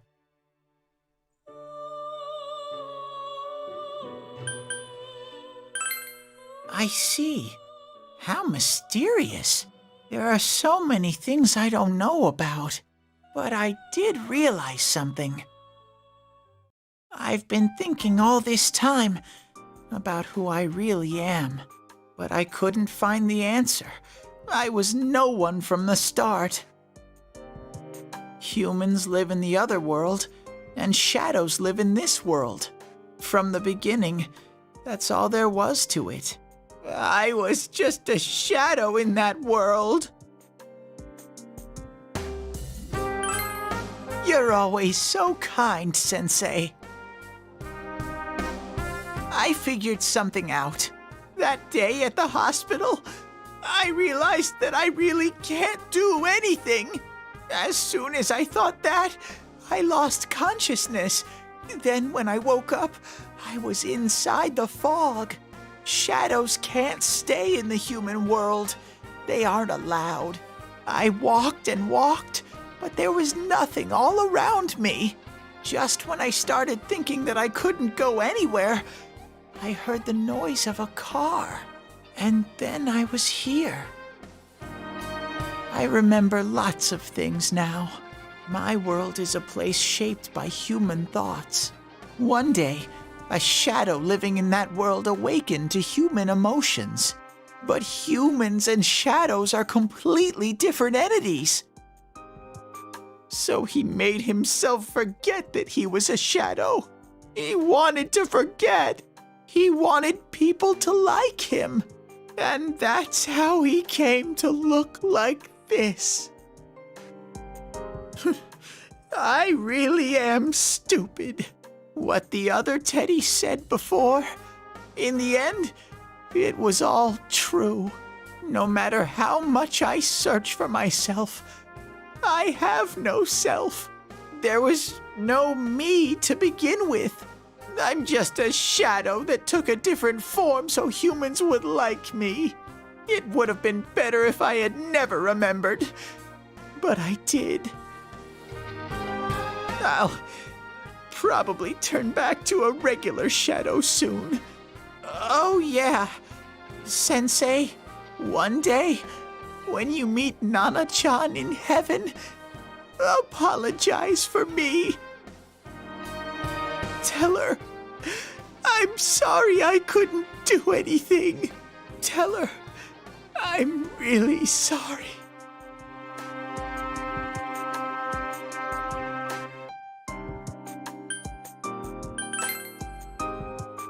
Huh? Really?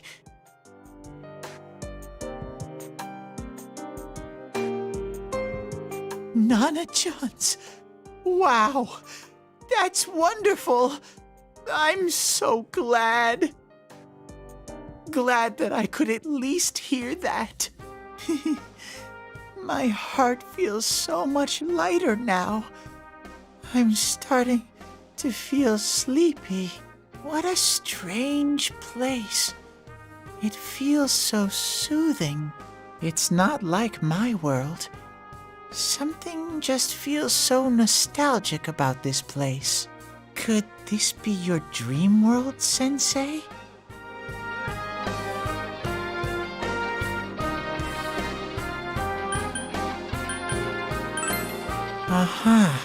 But I wonder why I met you here. What am I supposed to do now? But I don't know what to look for or how to find it. No matter how hard I think, there's too many things my little brain can't understand. But I do understand one thing now. I'm glad that I met you, Sensei.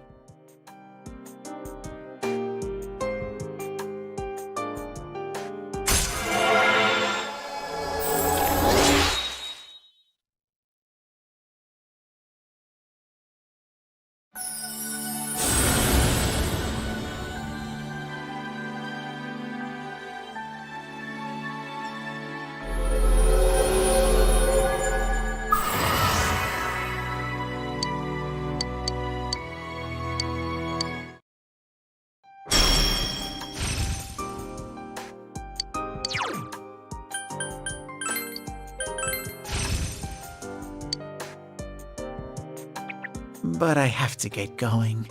This is your place. It doesn't seem like somewhere that I'd be allowed to stay. Goodbye, Sensei.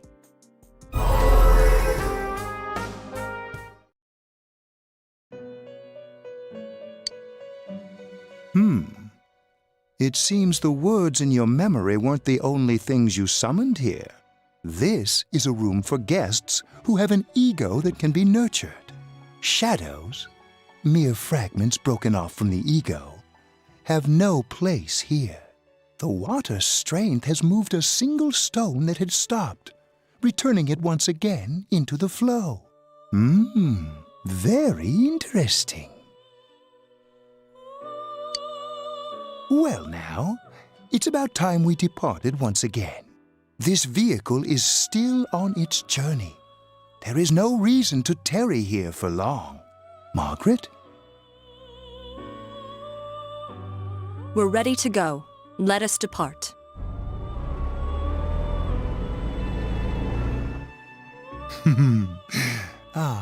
You are every inch the guest I had anticipated. Now it's time for you to return.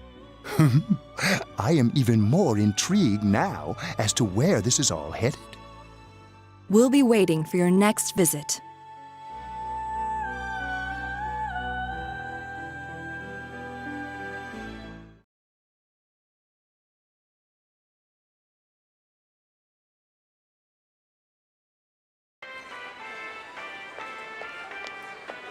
How did it go? Did you find Teddy? No, and no one's seen him either. Ugh, that annoying little furball. Just when we're at a turning point in the case, too. We have no choice. Let's pursue Adachi for now.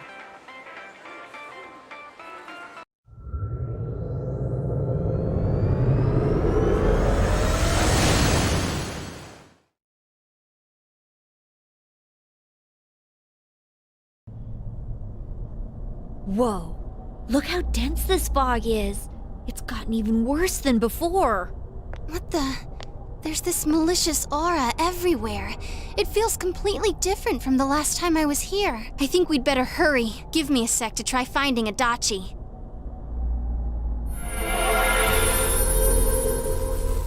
Does this mean both this world and ours are getting messed up? Our glasses work on the fog on the other side.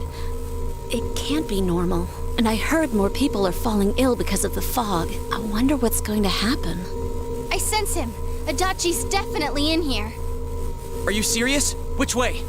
Hold on. So he did come to this side. Well, that settles it. There's virtually no doubt remaining that he's the true culprit. Once we capture him, solving the mystery of this world and the rest of the case can't be far behind.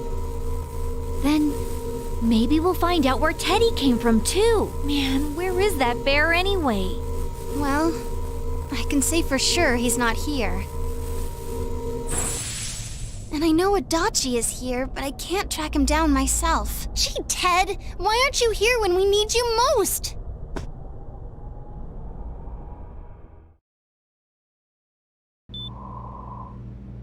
This place. I see. I came back, but it really doesn't matter. I'm completely useless. Nana-chan, I'm so sorry. Teddy?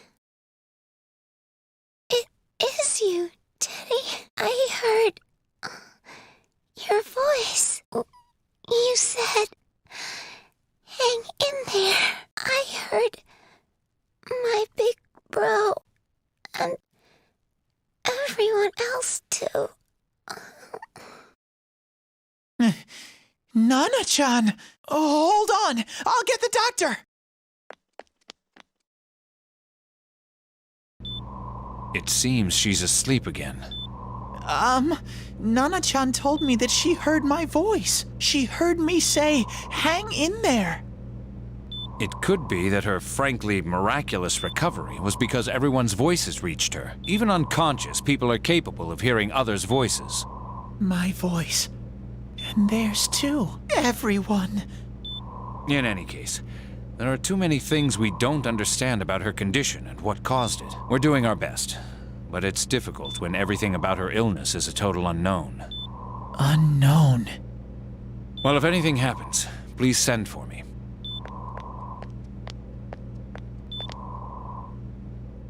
If I'm an unknown being, then the way I can change is unknown too. So all I have to do is make them not unknown. Nana-chan's doing her best. Sensei and the others are probably fighting now too. I'm just a shadow. But Nana-chan cheered up when she heard my voice. So what if I'm just a shadow? There must be something I can do. I can't just give up thinking about things. That's why I came back here. Right, Nana-chan?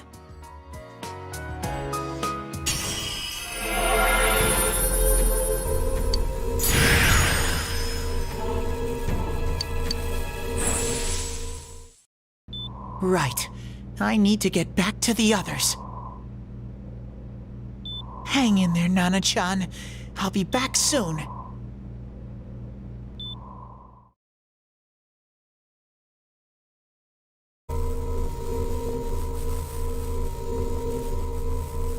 It's no use. I can only tell that Adachi is here, not his exact location. Rise-chan! If only Teddy was with us. Didn't he say his nose is practically useless now? And could he even help us find that bastard? Nope. He'd be no help at all, but he was always there to support me whenever. That bear's a loudmouth, but he's nice to have around. He's always so full of energy. He's lighthearted and always optimistic.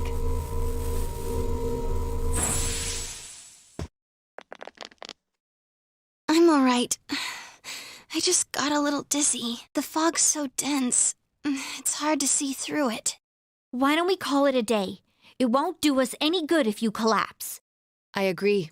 If Rise-san became fatigued, even if we found Adachi, our capacity in battle would be reduced. Moreover, it's almost nighttime. We should return to our world for the present.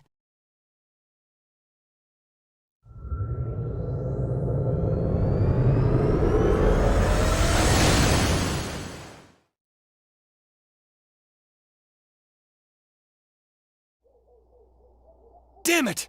We came so far to run smack into a dead end! I know he's in there too. What's wrong with me? My powers are completely useless. Teddy? You little... Where the hell were you? I'm sorry. You idiot! Bad bear! Bad! You're so late! Who do you think you are? Rise-chan, are you faking? No, stupid! Sorry. I want to help you all again. You know how much trouble you caused, you dumb bear? Where the hell were you? I'm sorry. I figured out a lot of things. Stuff about me and that world. I wanted to tell you all.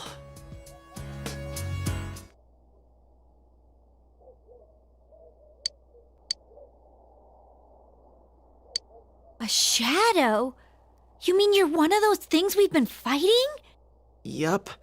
Just like the ones you all know about. Shadows are suppressed human thoughts given form. Everyone has them inside.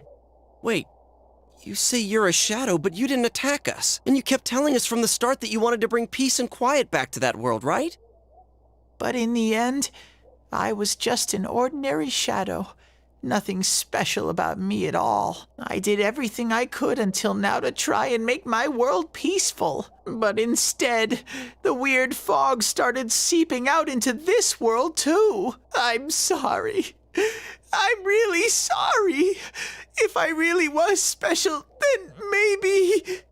It's no big deal. I mean, we weren't expecting much from you in the first place. And about you being a shadow, we pretty much figured you were something like that anyway. Huh? What are you saying? Here I am pouring my heart out to you, and you say you thought I was something like that anyways? No normal person would think such a pretty bear could really be a shadow! So what's the problem with being a shadow? It's true that you may have been born that way, but you now possess the power of persona. A shadow is suppressed power. Once controlled by the ego, it becomes a persona. Doesn't it follow, then, that you must have developed an ego? Whether the ego masters its shadow, or the shadow awakens to its ego. The only difference I see is the order in which the process occurred. Oh, Teddy's practically human then! I'm the same as humans? You keep trying to figure out who you are, just like all of us here. You can't do much on your own. You really aren't that special. See? What's so different between you and us?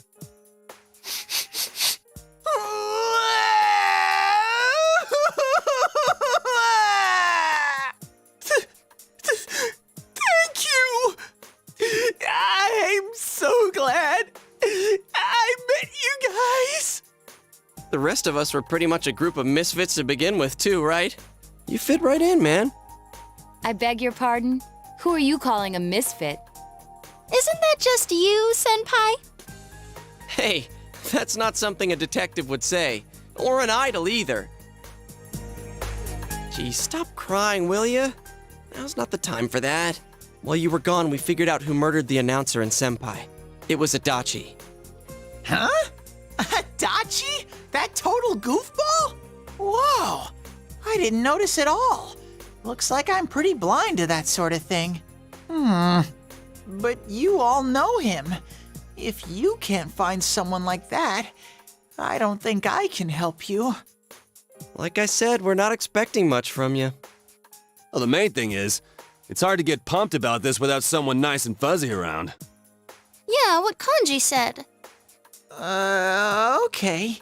Thanks, guys. All right, now that the band's back together, let's take it from the top. Starting tomorrow. It's been a while, but I'll do my best to look for him too. Leave it to Fuzzy.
I'll give it a try, but if Risei-chan couldn't find him, I really doubt someone with a dried up nose like me will be much help.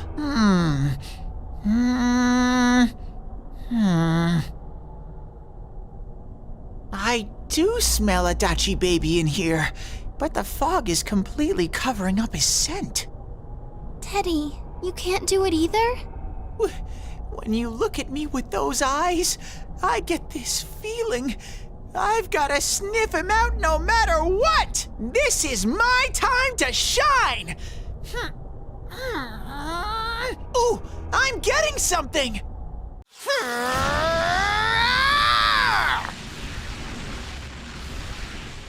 Teddy?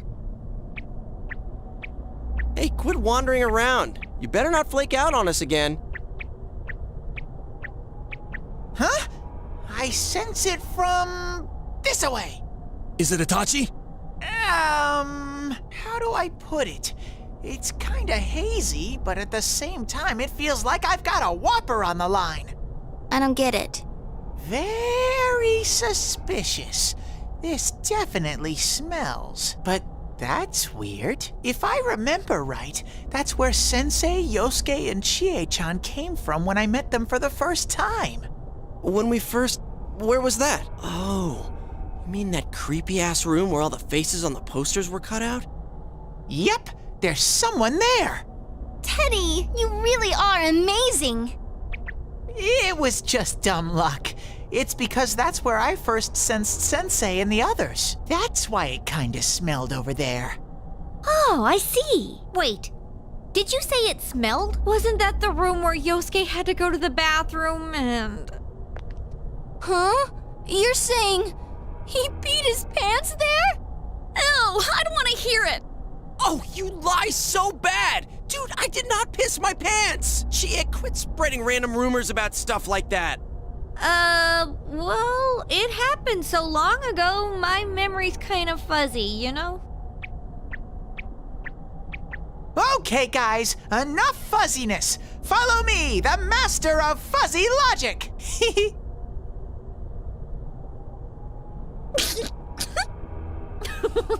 I haven't heard you crack up in a while, Yukiko, though I really wonder sometimes about your sense of humor.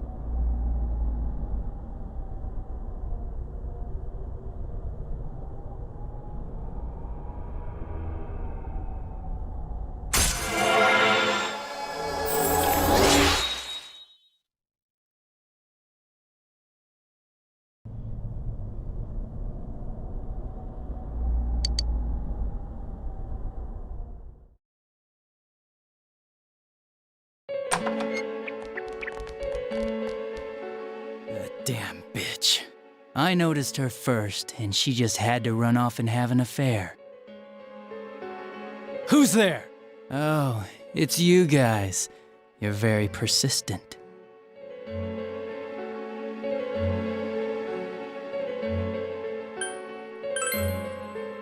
I don't know what you're talking about. You're not lying your way out of this one, damn it! Just being here proves it! Answer us! You're the one who threw Ms. Yamano into the TV, aren't you? It was an accident. She started struggling. What else was I supposed to do? I called her out to the lobby because I wanted to ask her something, and then she started getting hysterical on me.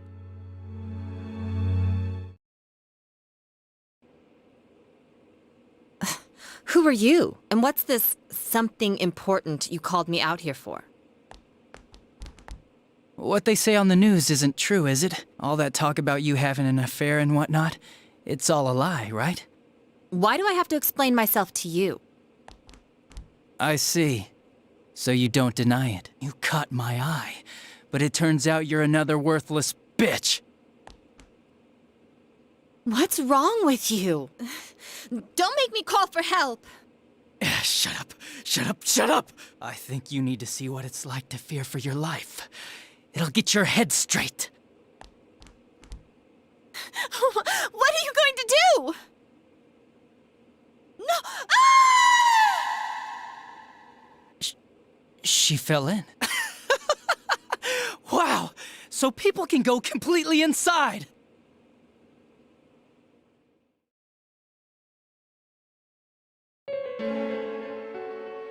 Good thing for me, no one else was around there in the middle of the night. That happened in our lobby? I learned about the Midnight Channel through some rumor. You hear a lot of fishy stories like that on the Force. But it was pure coincidence that I touched the screen and discovered my power. I burst out laughing when I found out. I knew right away that this was going to be interesting. So you tested it out on Mayumi Yamano? Nah, it was nothing like that. I'm a very sincere fellow. I was just trying to punish the stupid bitch a little for betraying me. Yeah, putting them inside the TV was never the plan. But you know, both Mayumi and that dippy high school girl struggled for no reason. Then you were responsible for Saki-senpai's death! Saki? Oh yeah, her name was Saki Konishi, or something like that. At first I just called her in because of work-related stuff, her being the one who found Mayumi's body and all. And naturally, if there was any chance she'd seen something, I'd need to know, right? So I was all set to be a nice guy to her, and then that bitch.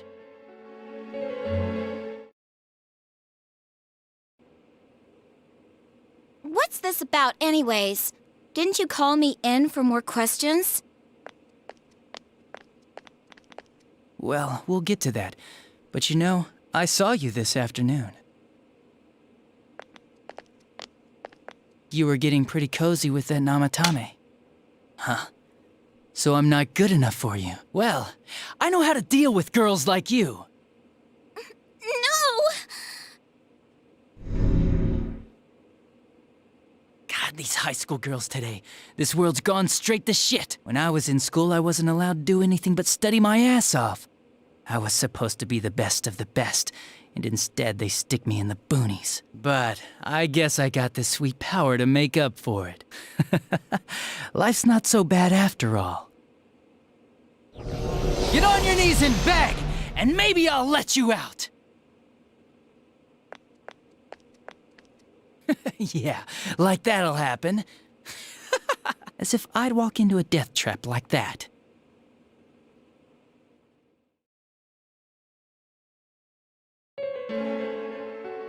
It was a lot easier the second time. High school girls are thinner, you know? Lighter. You son of a bitch! Come on, give me a break. I didn't know it was dangerous inside the TV. It's not like I was trying to kill them.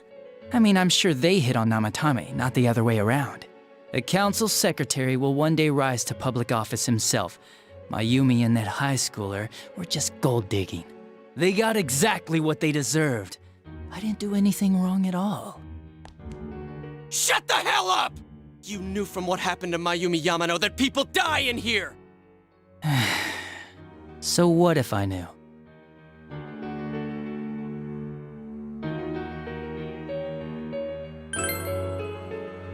Nah, he called the police in the middle of the night, just after they found that Saki girl's body. The rest of the force had their hands full with the double homicide, and it happened that I was the one who took the call. Namatame said the police refused to take him seriously. You were responsible for that then. Oh, quite the contrary. If anyone else had taken the call, sure, but I actually did believe him, you know?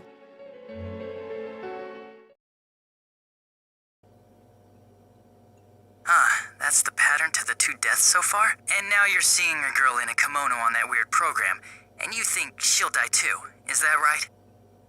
Namatame-san, do you seriously expect us to believe something like that? But it's true! If there's any way the police can protect her...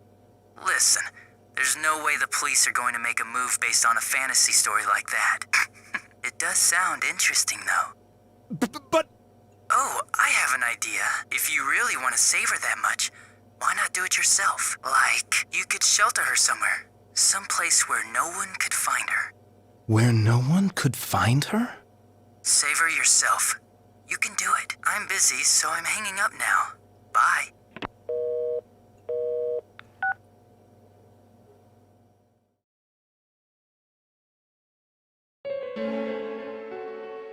Isn't that amazing? Of all the people who could have received Namatame's call, it ended up being me. Talk about luck! All I did was give him a little push, and he completely bought into his vision of this world. The more people you guys saved, the more he'd kidnap. Both sides had the best of intentions, so the game of cat and mouse would never end. It was awesome. You gotta be shitting me! Why? What reasons could you have for doing that? Reasons? None, really. I could do it, that's all. And it was fun. I guess that's my reason? You murdered people just for the fun of it? Come on, all I did was put people in here. I didn't murder them. And Namatame did most of it. I had nothing to do with any of you. You're just dodging the blame! Yeah? Then how would you prove it? He put people inside TVs? You think the police are that stupid? What a jerkwad! I do admit, though, I never thought you guys would manage to track me down. I like that. Games like this gotta have surprises or they get boring fast. It's like when I dealt with that Kubo kid. That was fun, too. Then, you mean to say that Mitsuo Kubo's disappearance was your doing as well? I did sense something odd in his course of action. If he had special powers and wanted attention, why resort to a regular copycat crime? But that wasn't the case. Kubo had no such powers. In fact, he was thrown in by you. Am I correct? It had been a while since I last put someone inside the TV, so I really got a kick out of that one.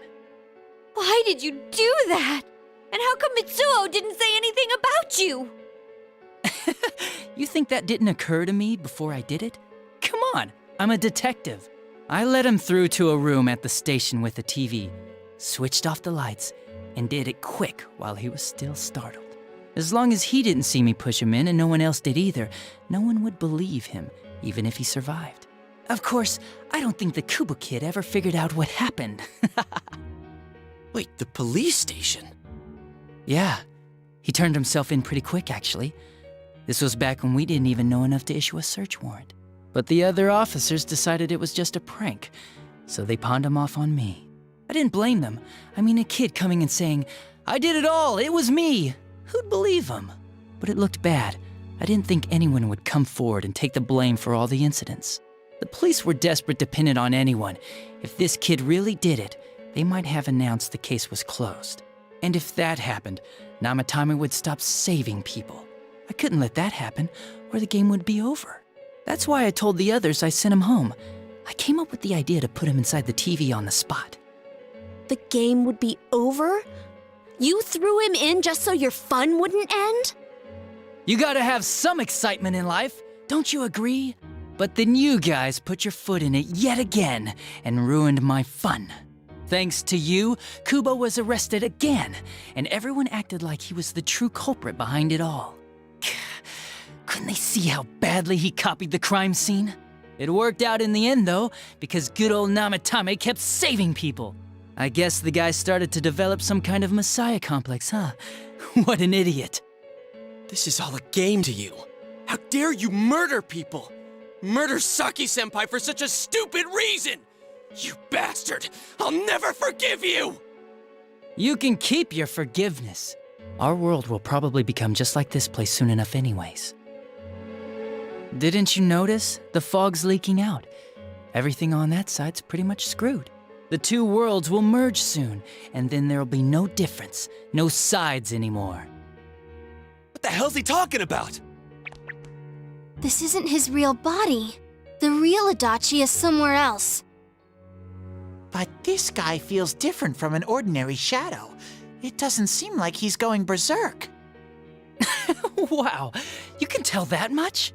This me is just around to greet you guys, and thank you for wasting your time by chasing me in here. I'd say this world has taken a real shine to me. I feel like it's giving me everything I've ever wanted. And the monsters don't attack me at all. Maybe they can tell we have the same goal. The Shadow's goal? By the end of the year, Inaba will disappear completely into the fog. Soon, this place will be reality. I'll be in this world, so if you want me, come and get me. This world has a mind of its own. We'll see which of us it favors. Keep your bullshit to yourself. It's about time you shut the hell up. We'll finish this right now! What a chump! Didn't I just tell you the real me is somewhere else? I'll be expecting you all. We'll put an end to this. Get back here, you!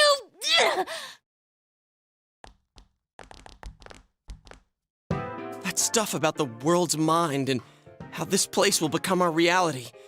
Was he serious? The rest of his confessions were consistent.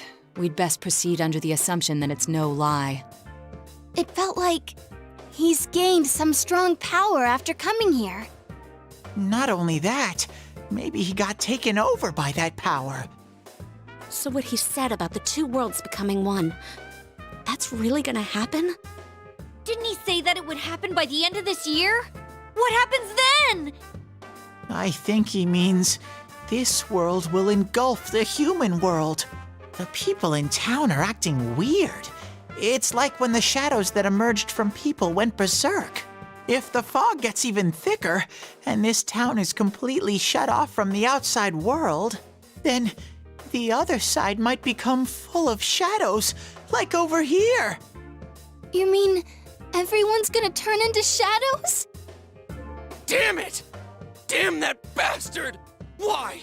We went through so much to get here, and now it turns out he was pulling our strings this whole time?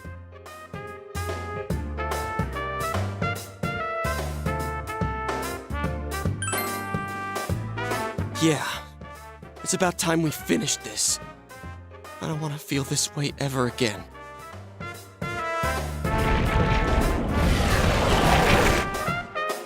There's a path we can take now. I sense Adachi's presence from that direction. He's taunting us. Bring it on! Let's go kick his ass right now! Wait, I suggest we prepare ourselves first. We can't let him stab us in the back ever again. We must face him with all the power at our disposal and defeat him without fail. I'm a little worried what he means by the end of the year, but now's not the time to freak out. Let's get prepared. Let's get over-prepared and leave footprints all over his stupid, smug face!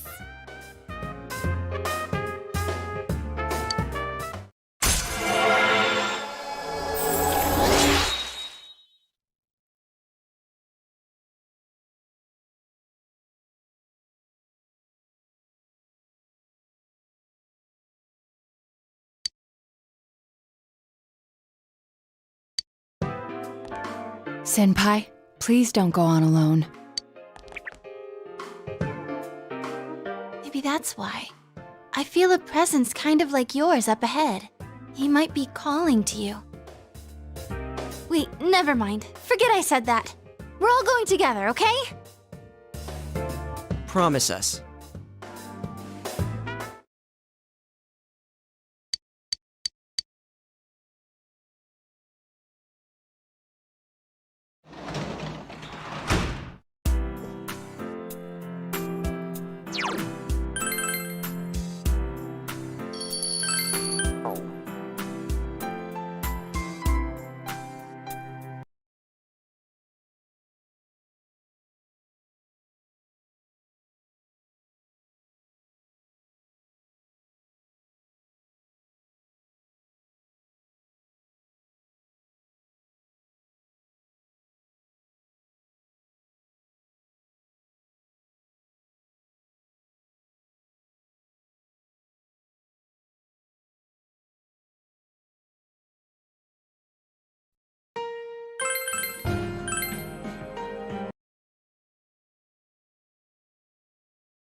He might be calling to you.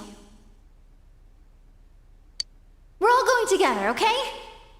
Promise us.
This is a problem.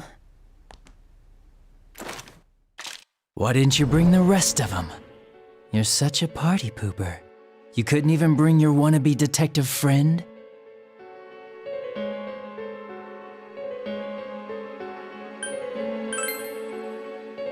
To what? Change my mind? Don't kid yourself.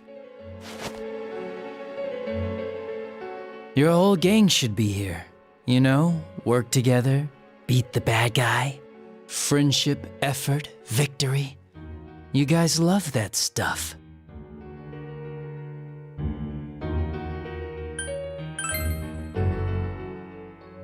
Oh, really? Just what was it about me that made you want to believe in me so bad? Well, I don't have anything to say to you. If crimes could be solved by appealing to morality, we wouldn't need the police. The person you believed in was a version of me who only existed in your head. You decided on your own to believe in me, and that decision betrayed you. Why complain about it to me?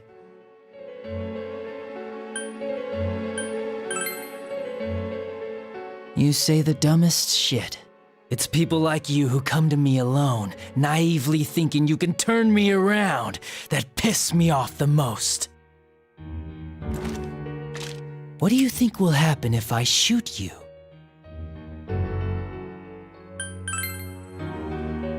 Wow, very optimistic.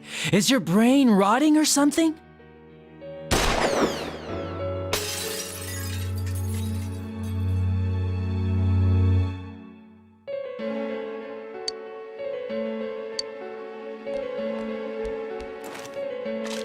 Do you get it now? We're done talking. I won't miss next time.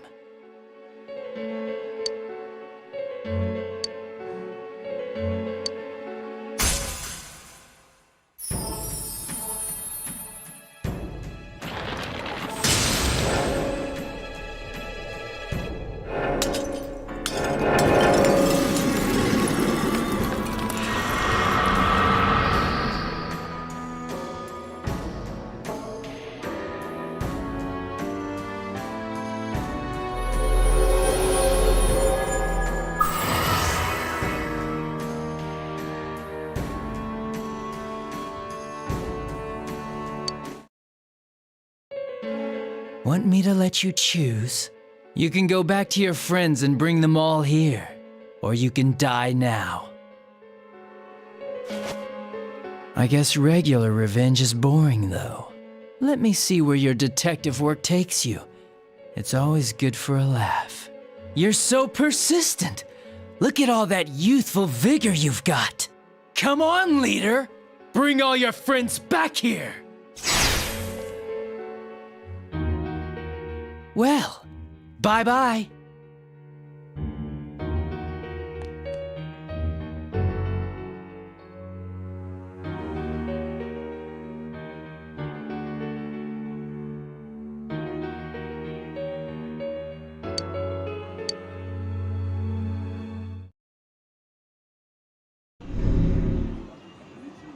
Welcome back.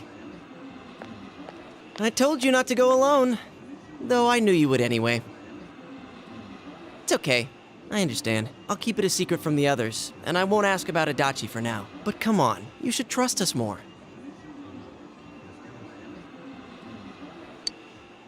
Anyway, I'm glad you're safe. Attention, customers! It is now closing time. Please visit us again tomorrow.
Don't let it get away! Hey, it ran away! The nerve of that thing! Beat it to a pulp! Keep... Ouch!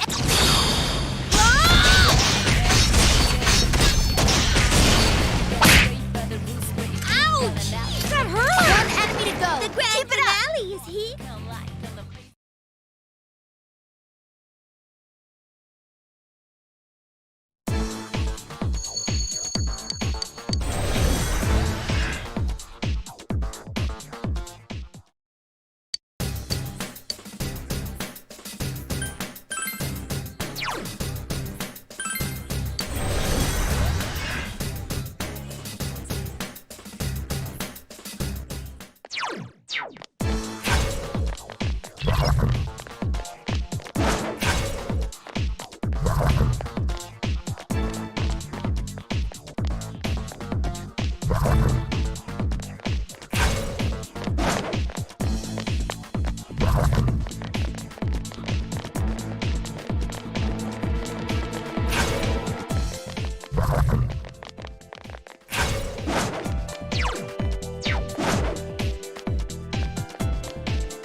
Uh-oh, that one's immune to darkness.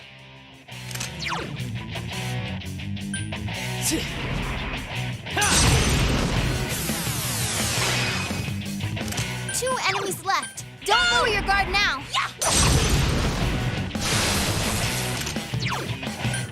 I am thou. So persistent. All yours!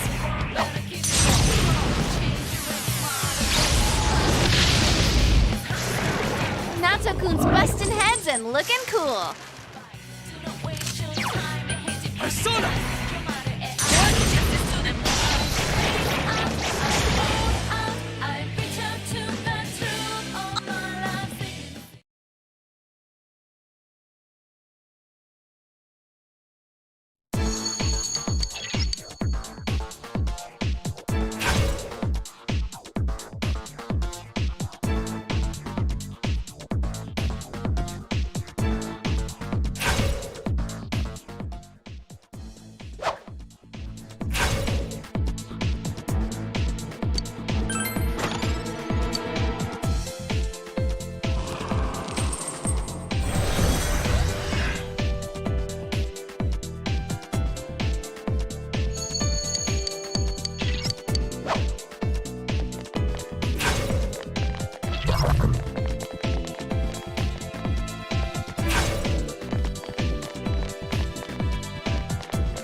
Persona!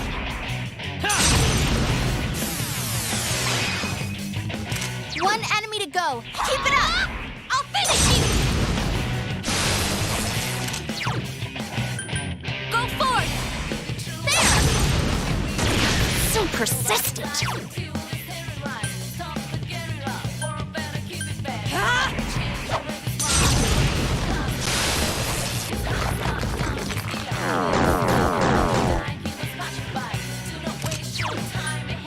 Persona!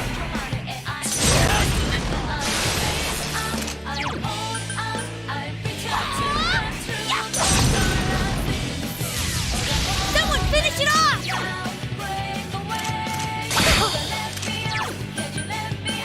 All yours!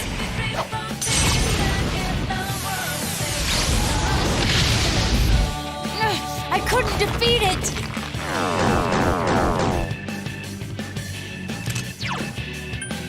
Persona!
Don't let it get away!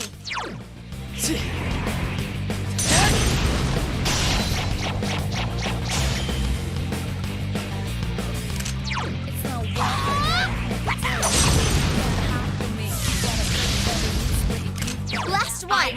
Go for it!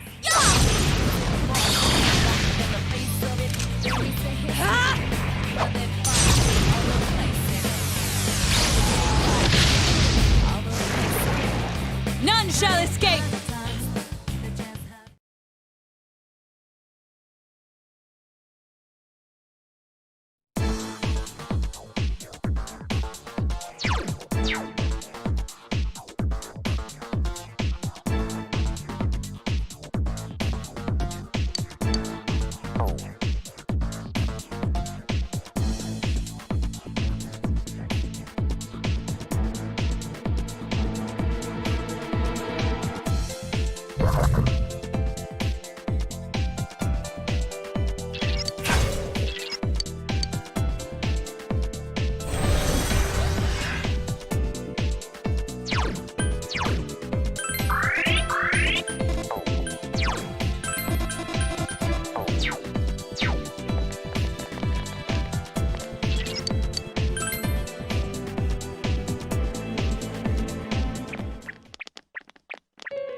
Wow, I'm surprised you made it this far.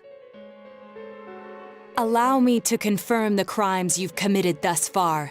You had suspicions that this world was dangerous, yet you threw Mayumi Yamano into the TV. Knowing full well that Miss Yamano died here, you did the same to Saki Konishi. Not only that, but you duped Namatame into taking over your murder attempts while you watched like a spectator at a game. When the disappeared stopped dying, you sent a warning letter to ensure more victims. Even when a copycat killer arose, you had the gall as a detective to eliminate a suspect under investigation. 2 people died in the last 6 months, and a young girl is now in critical condition. But that's not all. If at any turn something had gone wrong, many more would have succumbed. All for some foolish excitement, like a criminal reveling in the chaos he creates. Yeah? So what's your point? All I did was put people in here. It's the world that really kills them, isn't it? This world reflects people's thoughts. Which, oh dear, does that mean the real culprits are everyone on the outside, including you? To hell with that! You did that stuff knowing full well those people were gonna die! If that's not a crime, then what is? You're so self-righteous. How can you say that? Aren't you a police officer? Out of everything you could have been, didn't you specifically choose to join the police? Don't make me laugh. Just because someone joins the police doesn't make them some kind of agent of justice. You know why I applied? So I could legally carry a gun. That's all. You'd be surprised how many are like that. I thought it would be fun too, but to tell the truth, that was a wash. Everyone around me was such an idiot. I made one tiny mistake, and they all got on my case and sent me out here to Nowheresville as punishment. I was bored shitless and wondering what to do next when I discovered this power. For crying out loud! Why a bastard like you? A gift for having to put up with this lame job out in Nowheresville, I guess. I did that stuff 'cause I could, and it got interesting, so I watched. That's your reason? You can't be serious! You really don't care what happens to our world? Let's be honest, there's nothing great about the real world, is there? It's just dull and annoying as hell. No one accepts that's the way things are. They're just stuck with it because they can't deny it either. Those who actually succeed in life, they just happen to be born with a magic ticket called talent. If you don't have it, you can either accept or deny that fact until you die. That's your only choice. Once you realize that, all you have left in life is despair. The ultimate game over. Wouldn't it be better if that kind of reality was wiped away? That's complete BS! Brats like you are so damn naive. You piss me off. Listen, you might have hopes and dreams right now, but that's only because you know nothing about reality. One day you'll see. You'll be faced with a boring reality that boxes you in, no matter where you go. You're the only boring thing here! If you want to disappear, go ahead! Stop dragging us into it! Stop yelling, punk. I understand you're all afraid and gotta act tough to cover it up, but geez. I'm telling you all this based on my own experience in life. Think about it for a second. Once everyone turns into shadows, they'll still keep on living, oblivious to all the things around them. So how's that different from the way it is now? No, this'll make things much easier for everyone. Easier? What the hell are you talking about? Come on. How many people out there actually think about what's real or what's right and wrong? Next to none, I bet. It's useless to think about those things in the first place. You don't get anything out of facing reality, and there's no way to change it either. I mean, what could be more boring than brooding over things you can't change? It's better to just ignore them and believe only what you want to believe in life. Doesn't that sound a lot easier? It would be awesome if everyone's life could be that easy. No matter who you are, your lifespan is about 80 years or so, right? Then it'd be easier if we all just became shadows. No need to hold back anything. No more pretending we don't see things. Honestly, we don't need our world anymore. Better to let it be swallowed up and for mankind to turn into shadows. That's what all those people who are scared to death really want. So it's my duty to see that they get it. Nobody wants anything like that! It's just you, dumbass! Jeez, don't you remember what it was like when your shadow came out? It must have been enjoying life far more than you.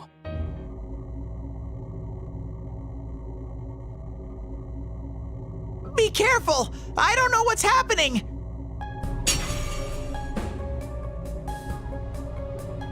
You all saw shadows as mere monsters, didn't you? These things move on pure instinct. They go wild because you defy them. You annoying little brats are the ones who are wanted in the new world!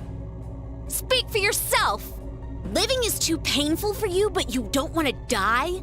Of course no one would understand. It makes no sense. You're just throwing a tantrum like a kid who can't have his way. People can't live alone. If you give in and sever your ties to human society, it will naturally become hard to live in it. Yet you refuse to face life and admit your fault, running from your own humanity like a coward. And though you claim to find life troublesome, you cause nothing but trouble for many others. Your twisted logic is that of an immature, egotistic brat. Shut up! Stop trying to act all tough! You guys can't even stand on your own, unless you deny everything I said! Stupid teenagers! You have no idea what kind of shit I've been through! Favored by the world, my ass! I'm gonna say it flat out! You're just a worthless criminal! Here he comes. This'll probably be our last battle. Let's hit him with everything we've got!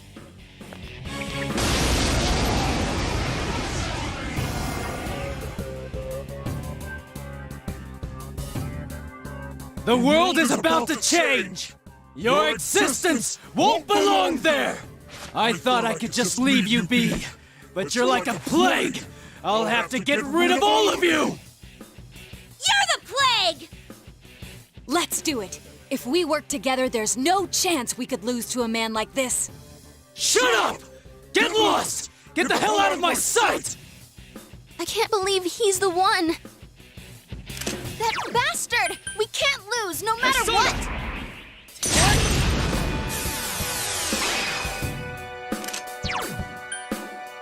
Go! Yeah! Go forth!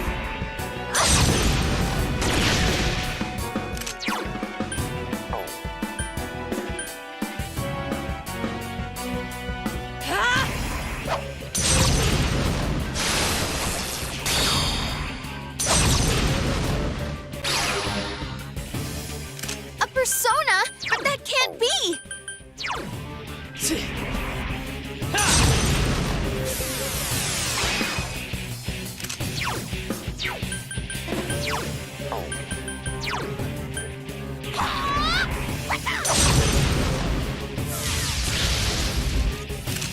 Go forth!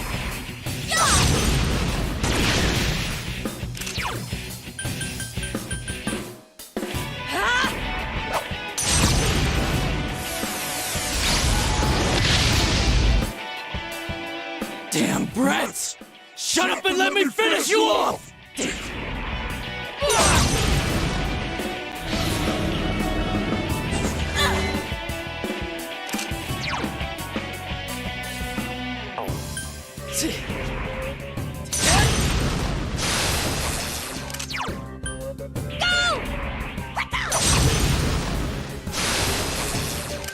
I am thou. All yours! Damn it! You're all such a pain in the ass! I'll kill you! Just like I did those other ones!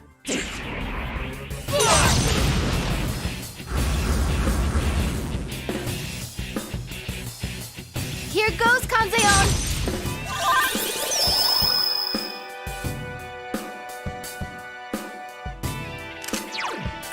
Persona!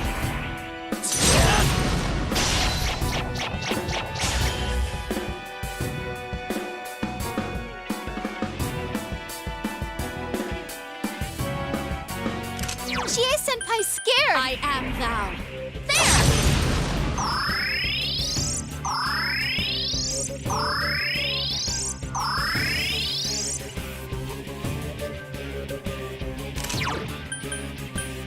All yours!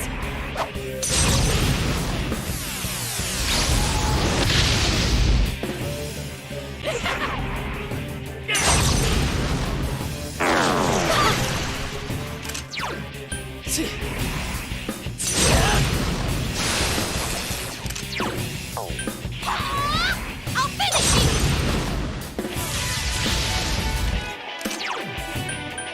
I am thou.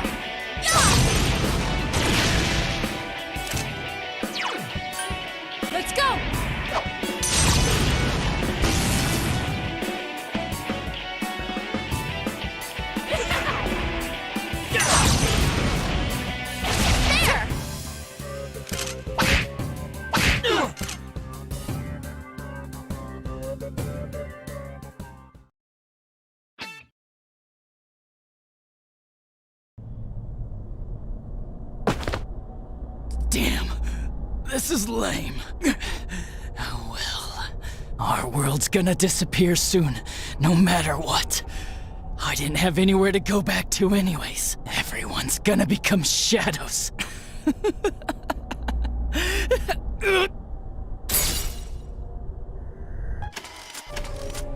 All humans will become shadows, and I shall descend upon the united world as the master of order.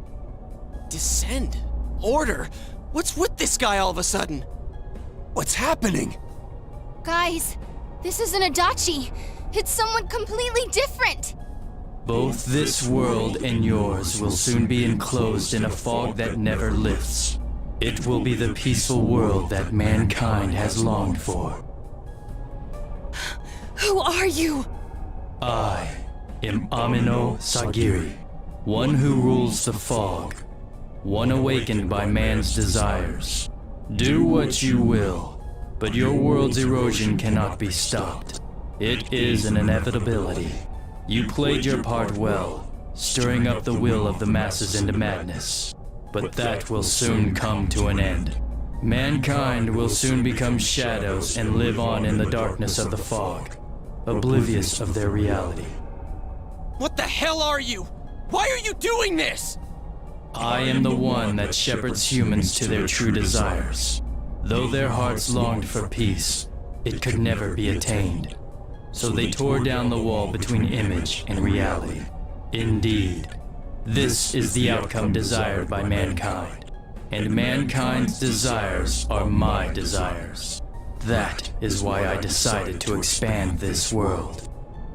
You're saying you're the one who created this nasty-ass world? This is part of the sea of unconsciousness that exists within human hearts. A hollow forest born from bloated desire and false imagery. Humans view things as they see fit. They wish not for truth, but rather prefer the undesirables be hidden in fog. Still, humans fear what they cannot see. That brief yearning for truth becomes a ray of light which breaks the fog and torments the shadows. That's why they attack and kill whoever's nearby at that time. A hollow forest. Then, this place isn't simply affected by people's hearts. It actually exists inside them? Mankind abandoned its pursuit of truth, placing itself in the depth of chaos and falsehood. Thus, my strength has grown, and the fog will not lift. Your world will be engulfed by the hollow forest. Will you shut up already? We'll just use our power to beat the heck out of you and it'll all be over. It was I who made it possible for you to bring about this destiny. I bestowed power onto those who could brave the hollow forest. That is what allowed you to come in contact with this world. And you all have done very well since. Bestowed power? Contact with this world? You mean the power to enter the TV? Then the Midnight Channel, was that phenomenon also your doing? Humans fail to see things as they truly are. They choose to see only what they wish. I acted only in support of this. A world filled with desires, viewed through a window from which one sees what one wishes to see. Humans departed from reality of their own volition, craving more false images. A window that shows people what they want to see. So that's why those who got famous suddenly appeared on the Midnight Channel, one after another. It was all in people's minds. I have to say, it must be true. The Midnight Channel we saw in Namatame's hospital room, that kept bothering me since.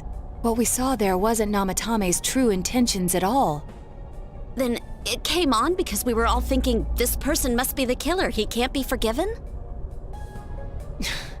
We let ourselves be deluded. Exactly. The more false images one yearns for, the more one stops yearning for reality. And so the forest grows on. That is the expansion of this world. Enough talk already! Long story short, you're the one behind all this! Yeah, I don't know who you are, but you're going down! People want to become shadows? Their desire is your desire? To hell with that! When did we wish for that crap anyways? We kept fighting and fighting like morons to get where we're standing. Yes, that I did not foresee. The ability to master your own shadow that emerged to kill you and use its power. A new and uncertain facet of mankind.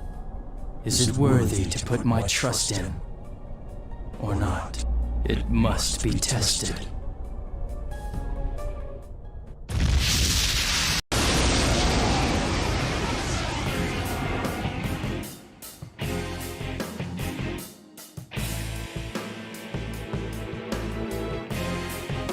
To defy me is a senseless act which goes against your world's wishes.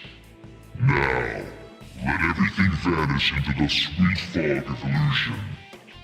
This is the end. This time, it's all over. Let us begin.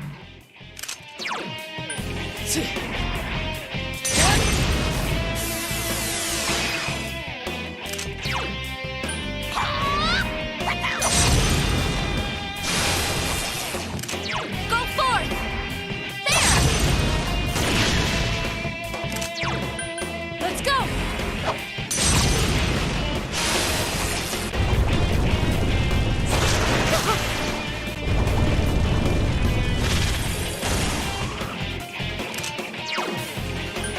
Persona!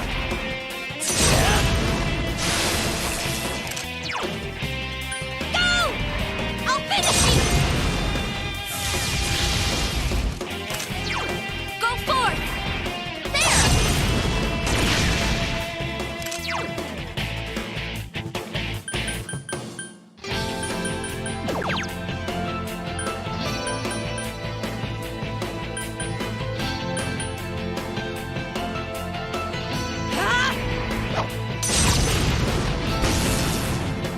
No one wishes for the fog to lift. Why act against the wishes of your fellow man? Consider, is that truly just?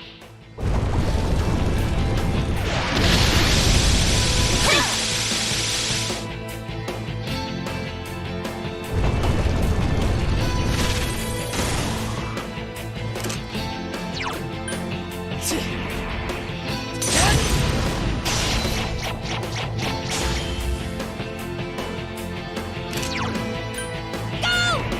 I'll finish you!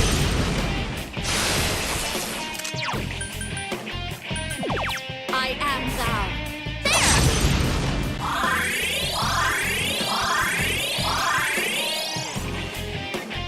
Persona!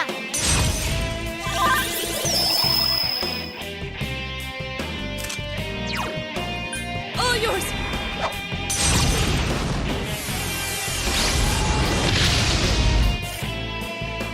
How foolish. Your actions will draw many back into suffering and strife. Why will you not understand this?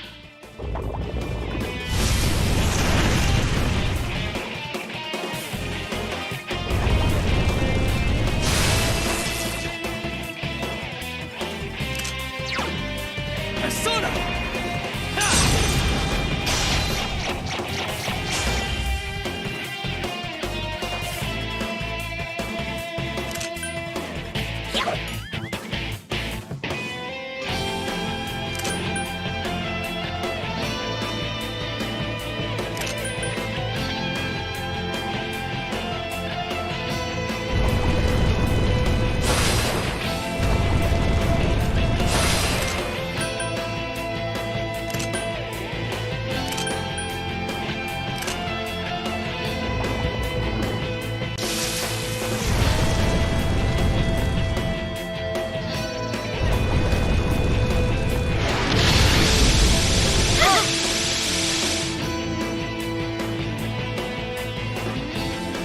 Pantheon!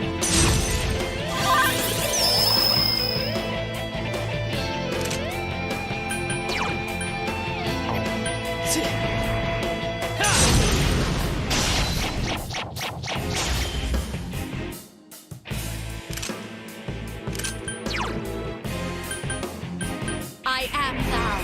There!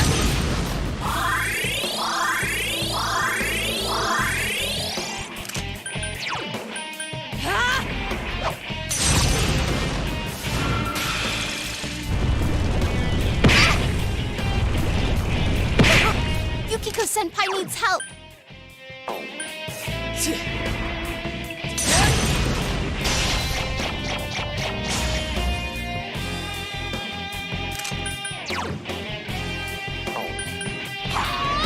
I'll finish you!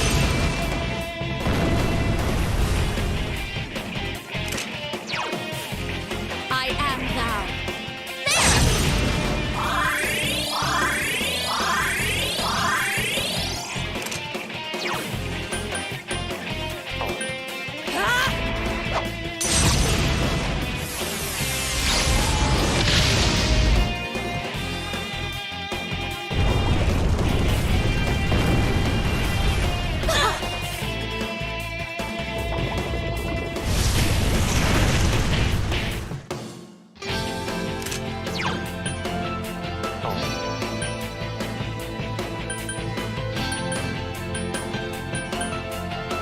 Persona!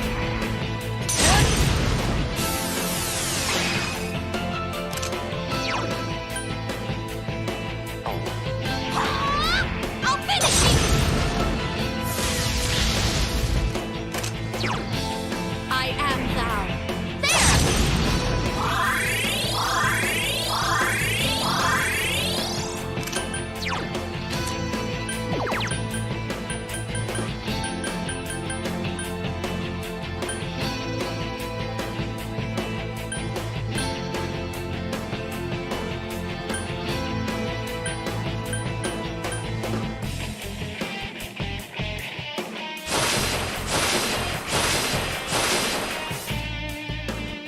Persona!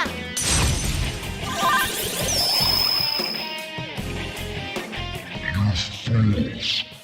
I will bring about the dead.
I am thou.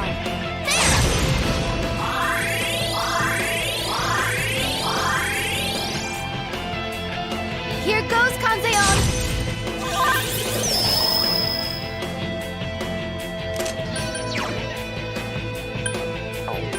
All yours!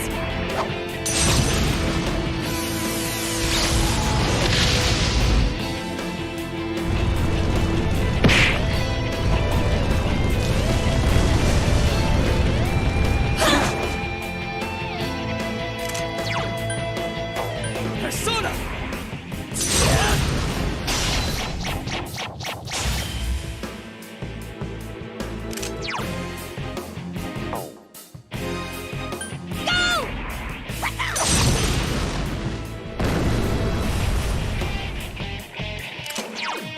Go forth!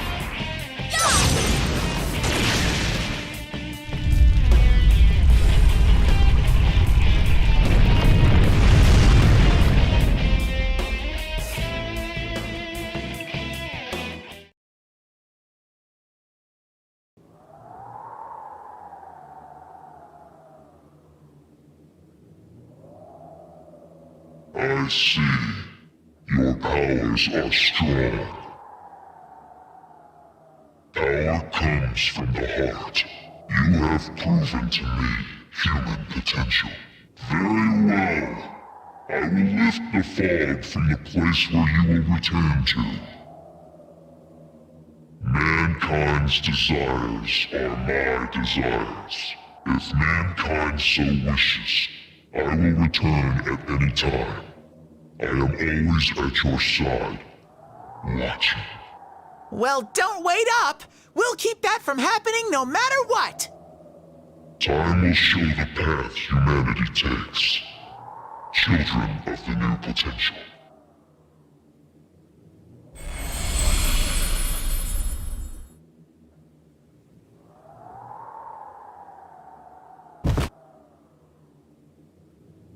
You think it was controlling Adachi-san? Who can say? I believe it was at least partially his own intention as well.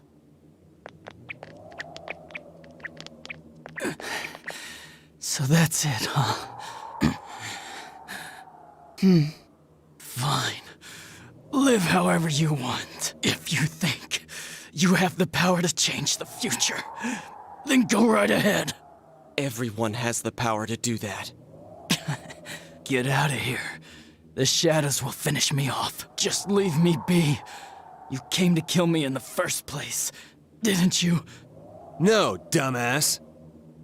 If we leave you here dying, and a dead body eventually appears, then what? What's that accomplish for anyone? Your stupid game's over. We're taking you back. Live and face your punishment. That's how it works in our world. Right. I'm sure that's the outcome Dojima-san wishes for as well.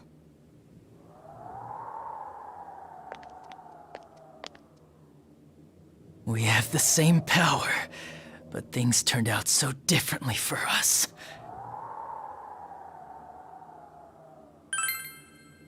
Friends, huh? That's the last thing I want to hear about right now. But maybe if I had been more like you, things wouldn't have gone this way.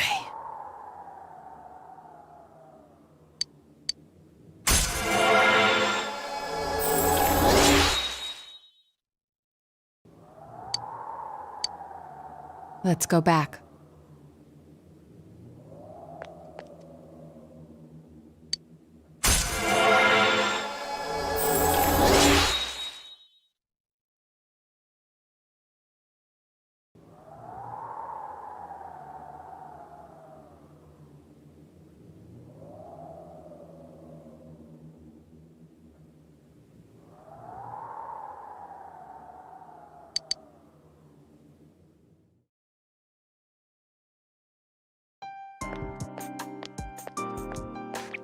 Greetings, Shirogane-san.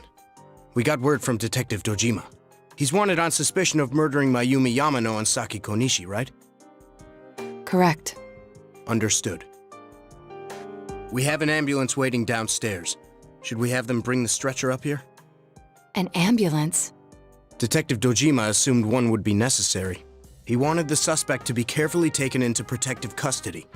It was a personal favor to him. They were partners, after all.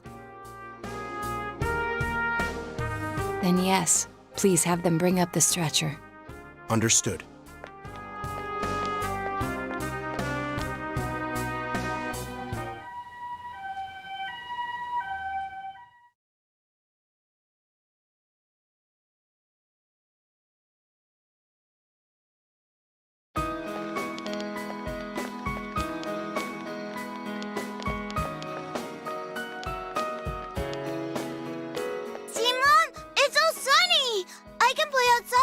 Like you promised, right?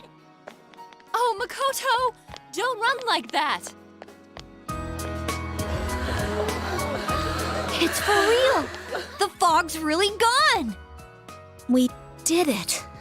This time it's for real.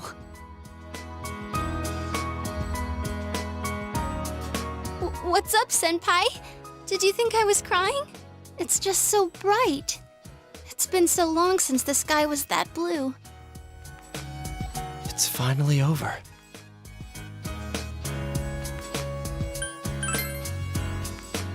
Hey, don't get all sappy. We did this together. But, well, this means we've won.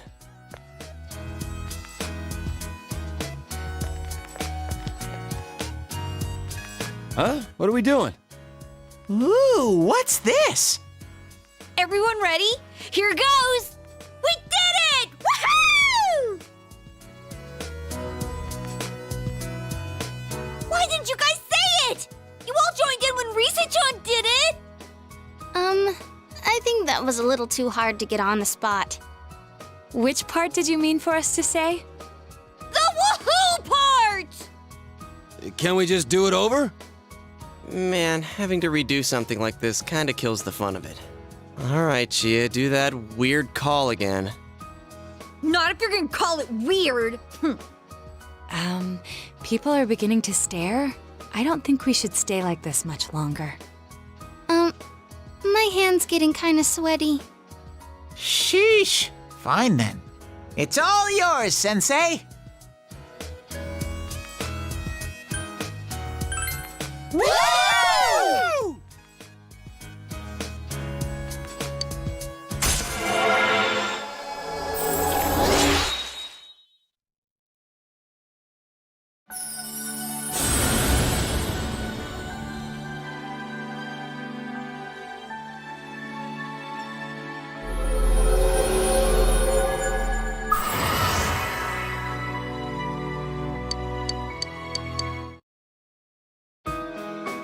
Dude, aren't you supposed to do this before you start something, not after it's over?